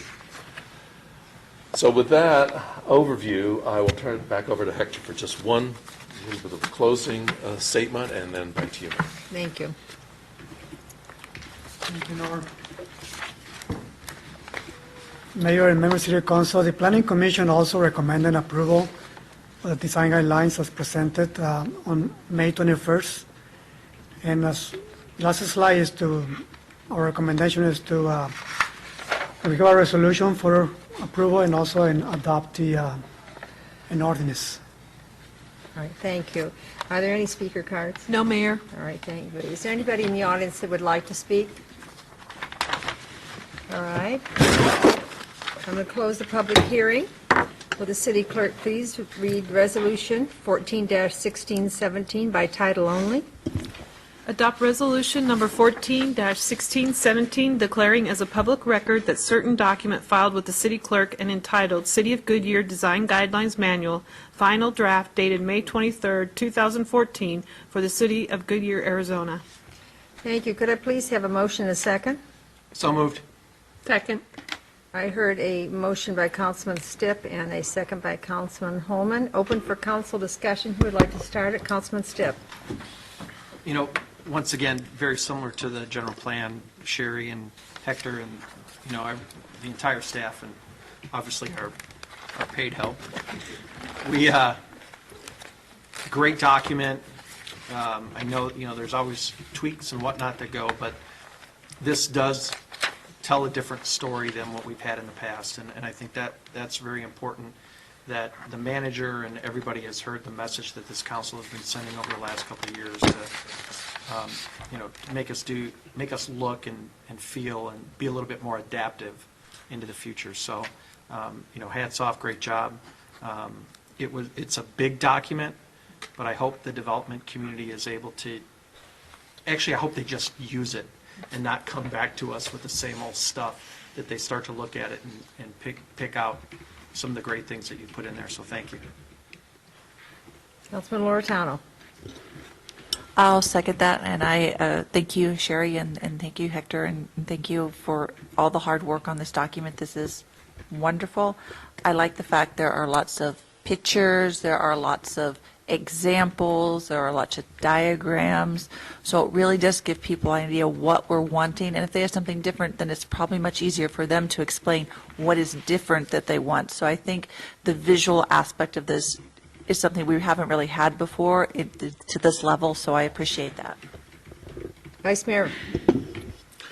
Yeah, I would like to reiterate, I like the visual, but I guess the question I have on the visual is, as a result of more examples and more pictures within the documents, do you think this will help streamline our process so that businesses can, from start to finish, close quicker and get their buildings up in a more, speedier manner? Vice Mayor Priscilla, yes, that's a good question, because that's the intent of the guidelines, to make it easier for people to understand what the city is looking for. And that will be used through the development review process. So we can show examples, and also with a checklist. Some will be required, some will be only a recommendation. Like you see in the document with the shalls, the encouraged, unless they will know from day one during the pre-application process, they will know the expectation from the city perspective. Okay, thank you. Councilman Holman.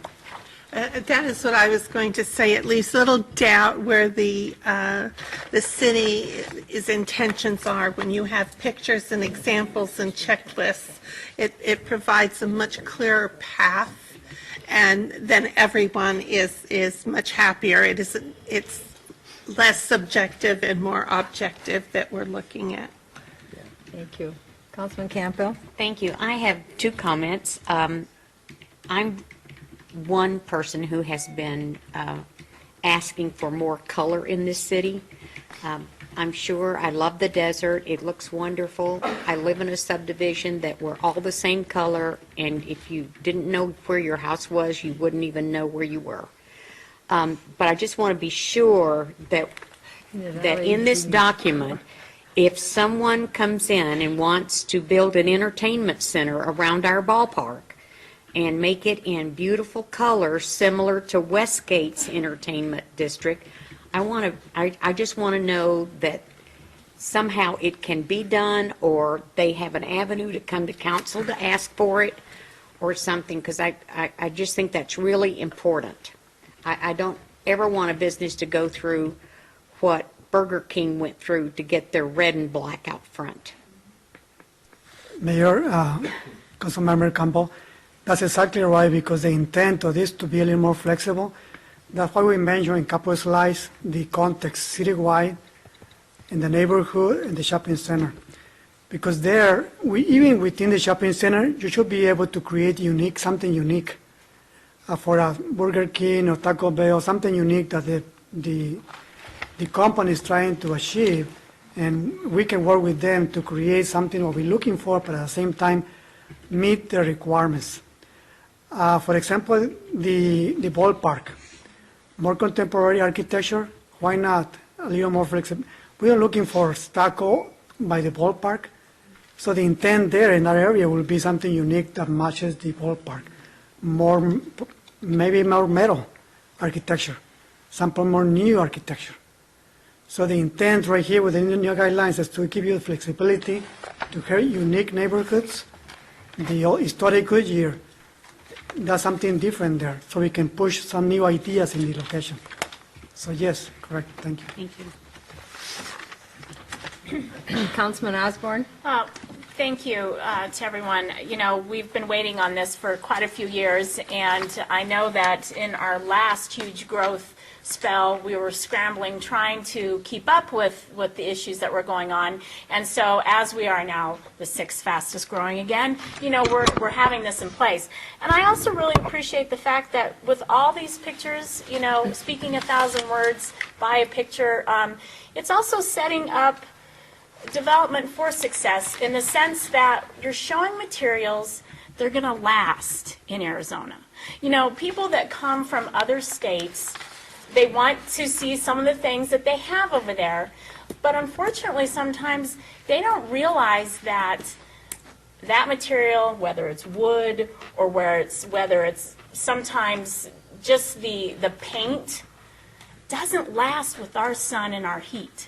And so these kinds of guidelines help them for success, helps our, you know, areas last longer, because we help them from the very beginning to say, you know, these are the things that are going to look good and they're going to last for you. So, you know, I think that that's really important for us all to recognize. Thank you. Well, I'd like to start off with thanking Winter and Company for your contribution, for your guidance. This hit on a lot of areas in which we were all hoping there would be change, and we've seen that. And even this morning when I came into the City Hall and I picked up on a couple things, I picked up on the brick last night. And so, on that one picture, and we are all very touchy about that because we have a building we have to look at all the time we don't like. So I really appreciate that. The same way you brought up about a grouping. I talked to the city manager this morning because we had distinctly talked about grouping landscaping. And so I was concerned about that. The other thing that is nice to see a solution for is the public art on a wall. We tried to do this prior to this, and we didn't have the example to show, and the recipient didn't do the job that we were asking for. They did not have a creative mind, so the interpretation was hard, and then we were left with no repercussions on this. We had, right, we were stuck with it. And I just want to point out on all of this, once it's up, it's up. And once we build a building, no matter if it's a commercial or a residential, it's not going to be torn down. So it's going to be there to look at for years and years and years. And that's why it's just so important making sure we do it and we do it right. So much of this. But I want to turn to chapter 2, page 17 of 25. And this is nothing that the Winter and Company can take care of. This is just something I'm going to point out. On point 7, it says, consider integration of solar panels and on roofs. Yeah. And I wrote a letter in my anger to the mayor, to the city manager. I don't know if he's read it yet. I wrote it a couple days ago, hid it away, and passed it on to his office today. Nothing against our city, but the fact of the matter is we were pro solar.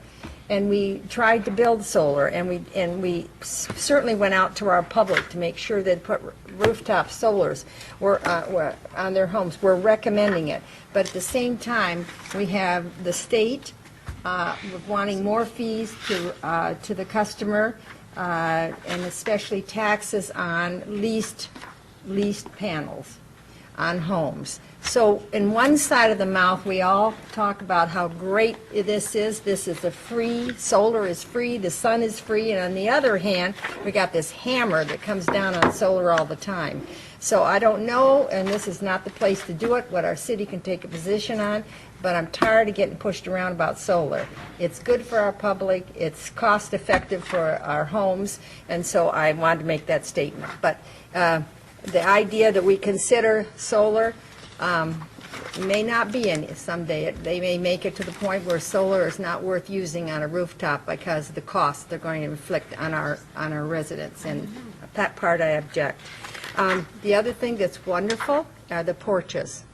We don't do a lot of porches in Goodyear, and I was really pleased to see that. And then lastly, I thought that you did a great job of introducing, well, first of all, wait a minute, go back to the group. Glad to see you talked about the trees tonight, because I picked that up right away. I didn't really feel that I saw that in it, where we're going to group, a tree, a bush, a bench, or whatever throughout the city. So I was really happy to see that. So overall, I'm just really pleased. I just think that this is going to take us on the road of there's going to be change. If I had to go through the number of requests since I've been on the council to community development, to change the architect, to add, to be more creative, to do this and do that, nothing happened. And so finally, it's happened. And I can't tell you how ecstatic I am about these changes. So I just want to thank staff. This was not easy to do. Change is never easy. And it's more complicated than just a councilman or a mayor saying, I want, I want, I want. Behind that want takes hours of study and work and a study like this. So anyway, big thank you out to everybody.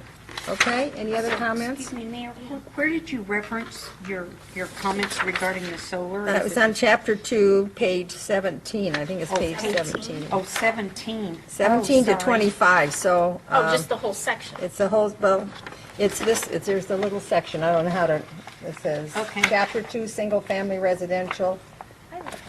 Okay. Does it not? It just says, consider integration of solar panels on roofs. So we're telling the public, consider that. So I'm saying to you, well, we tell the public to consider it, but on the other hand, we don't fight hard enough to make it palatable to the customer, to make it cost-worthy. So On the solar, I just have another question, and I don't even know if this is the right document. It just made me think. Our school put up the solar panels as the parking structure, and I know some shopping centers are going to that. Is that something that we would allow under this? When we're talking about shade in the parking lots. A lot of them are putting up them and using them for the shoppers, which are great if you go to a store that has that. So I see a yes, I see a nod by Sherry. Okay. When you said solar, I just... Well, that's a good question. Anything else? Did you? Yeah. Just a quick question on yeah, this. Joanne? I know that you have inappropriate pictures of how solar panels are on there. Have these been addressed with solar companies, knowing that this works for that resident depending on which way their, the sun is to the way their home is facing? Because there are some homes that say, oh no, it should be this side, it should be this side. You have specifically south-faced pitched roofs. I mean, have you spoken to the experts about how this works? Yeah, typically in this case, they will, they have to work with the HOA sometimes because sometimes HOAs do not allow them. So it's something, a different issue that last month we have an application and then there was a confusion between the HOA if it's allowed on the roof. But this kind of solar panels are very common now these days. No. You mean the one What I'm picture of saying how is it's how we have addressed it here. If you were to say, we're saying you have to put it in this manner, okay? But maybe this residential home doesn't fit with that because of the way their home is facing to the sun. And so the experts may come and say, you're telling me I have to do it this way, but for this resident, this solar panel is not going to work unless it's this type. And we're saying this is inappropriate. Do you No. understand now? Yeah, the guidelines, they're not it's only an example that you can use. Okay. But it's But if flexible we're not now. going to say no, then you can't have solar? No. Okay. No, that's not the intent. Because we have one in our neighborhood, as you enter where I enter for our home at Pebble Creek.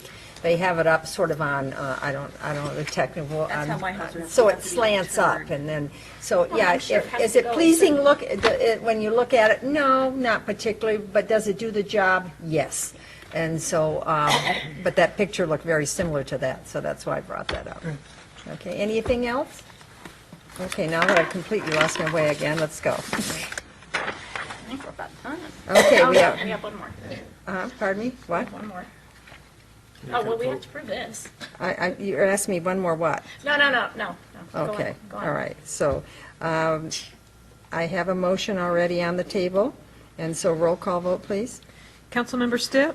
Aye. Councilmember Holman? Aye. Vice Mayor Pizzillo? Aye.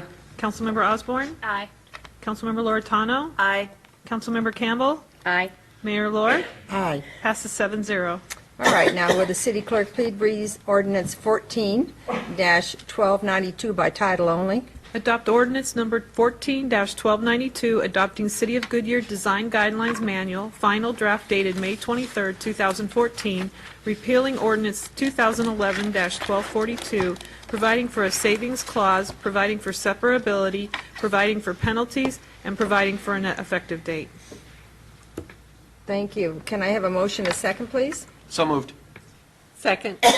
Heard a motion by Councilman Stipp and a second by Councilman Holman. Open for council discussion? I think we talked it out, didn't we? For sure we did. Roll call vote, please. Councilmember Holman? Aye. Vice Mayor Pizzillo? Aye. Councilmember Osborne? Aye. Councilmember Loretano? Aye. Councilmember Campbell? Aye. Councilmember Stipp? Aye. Mayor Lord? Aye. Passes 7-0. Great, we're going to 7.4, is to consider approving a lease agreement for portions of the former Duncan Farms property. Linda Beals to present.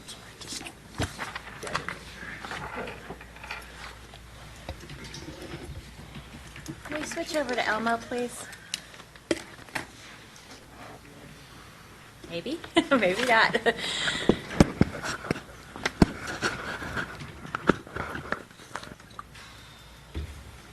Good evening, Mayor and Council. I'm going to try and give you a very brief overview of the Duncan Farms lease tonight. If you have any questions, I'll be more than happy to answer those, but I want to try to just go over the significant points on this lease.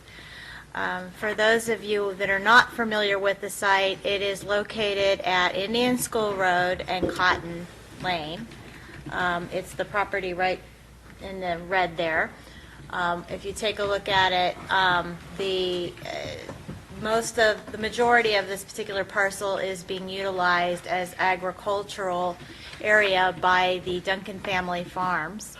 This property has been farmed for a very long time, but essentially the background on this site is that the city purchased this site in 2003 from the Duncan family farms as part of a settlement. Shortly after that, right about the era, as part of that agreement, we entered into a lease to farm that site.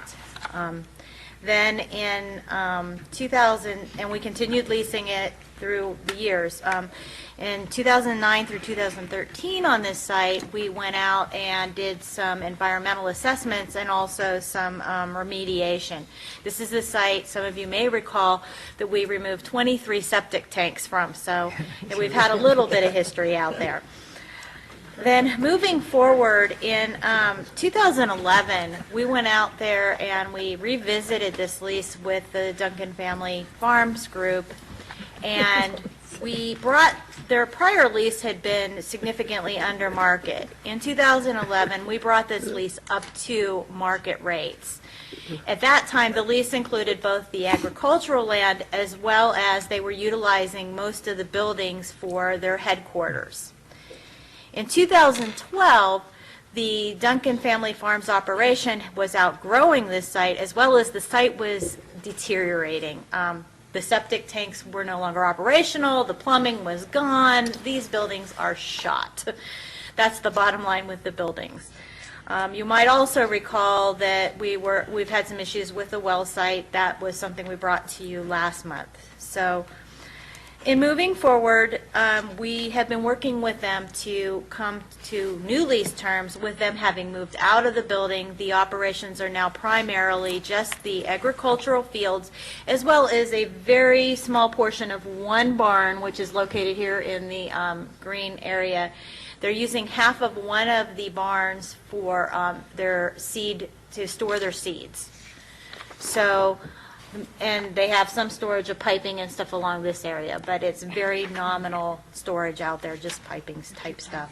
So bottom line is, we went out, we looked at the market, I ran some comps on what agricultural was. We're on the high end of those, of the agricultural, because this is an organically certified area, and we don't get some of the incentives some of the other farmers do to, or I mean some of the other landowners, because we don't get tax breaks. So there wasn't, we need to have a little incentive for us to continue leasing it. So they're on the high end of the market on this lease. And what we're looking at is from here on out, it'll be for the next year with one optional year after that. The lease will be $750 a month, which comes out to $9,000 per year. And I'll open it up to questions. Great, thank you very much. Are there any speaker cards? No, Mayor. All right, would anybody in the audience like to speak? Okay. Then could I please have a motion and a second to approve the assurance of a lease agreement for 1 year with an additional optional 1-year term for agricultural and use of a portion of the property located at the southwest corner of Indian School and Cotton Lane? So moved. Second. I heard a motion from Councilman Holman and a second from Councilman Osborne. Council discussion? Vice Mayor?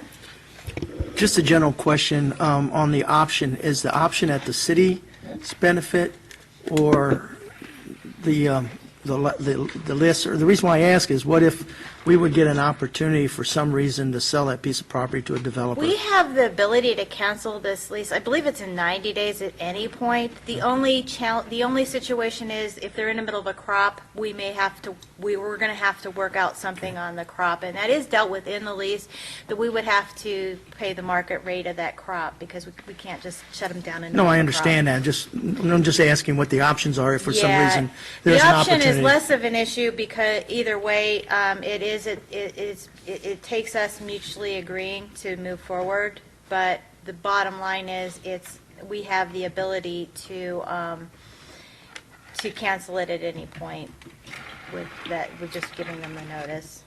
Okay, thank you. Councilman Campbell? Do we provide Duncan Farms with any water at all? The water that's being provided is being provided by the Maricopa Water District. Duncan is, but what we do have is a grandfathered irrigation right. It's kind of the difference between the paper water, and if you want a little deeper explanation, Mark Holmes can definitely give it to you, but we have a right to irrigate the property. They're supplying the water from the Maricopa Water District. Our well is not supplying this property. So they're paying for their water for their crops? We're not paying for that? Yeah, they're obtaining it from Maricopa Water Okay. District, not from our well. Okay, thanks. Well, I'm just going to give a little plus for Duncan Farms. They've been good partners, and, you know, we paid for the land, I know all of that, but whenever we've gone to them with a problem or with a compromise or with being a partner in something, they've always come to the table. So I just want to give Duncan Farms attaboy, can I do that? Okay. Add a crop. Add a crop, all right, that's good. Okay, any other discussion? All right, all in favor say aye. Aye. Opposed, the ayes have it. Thank you very much. All right, now's the time, council, you can talk about yourself, tell us your, you know, I was thinking about this last night, and I'm going to say about what you've been doing, but you know what it is? What have you done for your citizens in this last week? Because that's what you do. Every time you go out to attend something, it's for the benefit of the community and the people. So I'm going to start terming it differently. We're going to print something up differently because I don't want it to sound like you're just here just saying, oh, I've been busy, you know, da-da-da. No, you're busy because it's an advantage for the public and for the city, and it's helping progress our city. So who would like to start? Councilman Holman. Well, I would like to start because if you go down the hall in this building as you leave and look to your right, there's a new painting on the wall. And that I donated the painting because I thought it was significant to the history of Goodyear. It was done by a local artist, and it is in celebration of the 50th anniversary of the city of Goodyear. And that painting was used on the Southwest Valley Chamber Directory in 1996. Yes, it brought in perspective that we're close to 70 years as a city now, and it just, that kind of came as a surprise to me. But Guy Lean has had it rematted and framed, and it is gorgeous. And as you study the picture, it is truly the history of our community. And I hope eventually you will have time to really look at it and see how thoughtful of a painting it is. I really appreciate that, and I'm going to take the time and walk out there and look at it tonight before we leave, because I had no idea. Yeah, it was just recently hung, so I'm very excited to see it on public display in honor of our community. That's just great, thank you. Next, Councilman Loretano. Well, the two things that I attended was the Domestic Violence Committee, and they're still working very hard on that issue and getting their protocols in place. And our city does an excellent job, so thank you, Chief, with regard to all the work your people do with regard to that. And then I graduated from the Doty London in Public Service, which was a 9-month program. But most of all, this weekend, I want to thank our citizens and thank the veterans and those of us up here, some of us might have been small children during the landing of D-Day. So I want to thank everyone who had a father or a grandfather or a family member who has ever served in World War II or current. So thank you. Good deal. Yes, Councilman Stiff.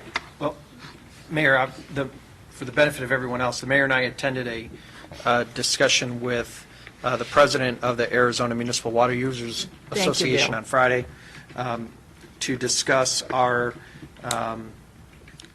becoming a full member of the organization. The discussion was very well received. I think that our staff, between Mark and Romina and Matt and Rob, have really been working the streets before we got before we got there. I'm sure there's been discussions at the manager's level, but that was well received. The expectation is that as long as the other members of the board wish to make the bylaw change, we should hopefully by August be full members. So it seems to be Voting member. Yeah, voting member. It seems to be a very very well received initiative at this point in time. So. Great. Councilman Campbell. Well, Oh, you have some news. You better be telling it, huh? Yeah, last week, Councilwoman Holman and I attended the Avondale Community Conversation on Education. It was very interesting, and the concept was really very interesting, that their mayor just wanted to bring everybody together and talk about education. So this was the second meeting that they had put together, and it was a cross-section of community leaders and council members and boys club, girls club, YMCA, schools, psychologists. It was a very worthwhile event. And then on Thursday night, I graduated from Leadership West. Finally. And I want to thank Mayor Lord for coming to my graduation, because it was way out in the boondocks. And I was very surprised to see her there, but it meant a great deal to me to have someone from my city think enough of us to come out for Leadership West. So thank you very, very much. Welcome. I was also there. Oh, and Council Member Holman was there.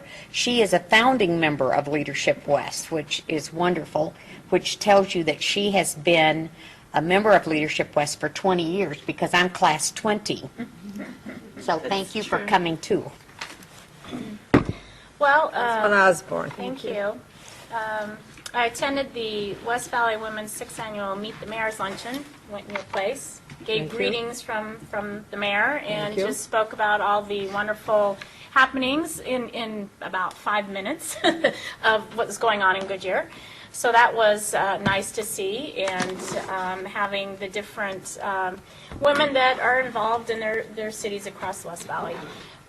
Also, I was the keynote speaker at the 8th grade graduation for Wildflower Elementary School, and that was a lot of fun, because not only all 4 of my children attended that school, but my baby, who just graduated from my school, started there in kindergarten. So it was kind of surreal sitting there. I actually got tears in my eyes thinking, oh my goodness, this was the last one. But that was exciting to get to speak to the parents and the kids.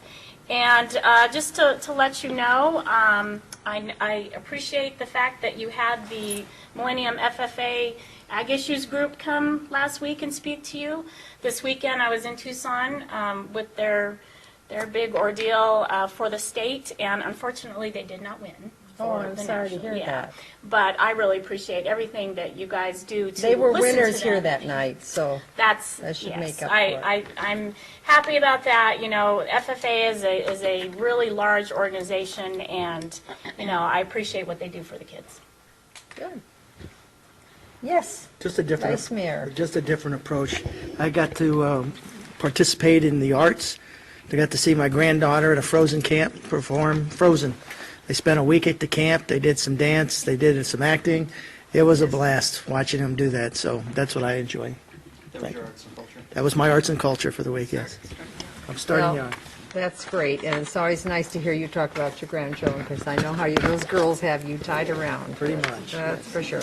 I just want to mention, thank you for mentioning D-Day, because, you know, I can remember when that happened, and I can remember because I lived in the country at that time, and that is when we, during the wartime, that we had to cover our windows with black shades and keep the light out. So, and we used to have this guy that came around the neighborhoods with a flashlight and would test you.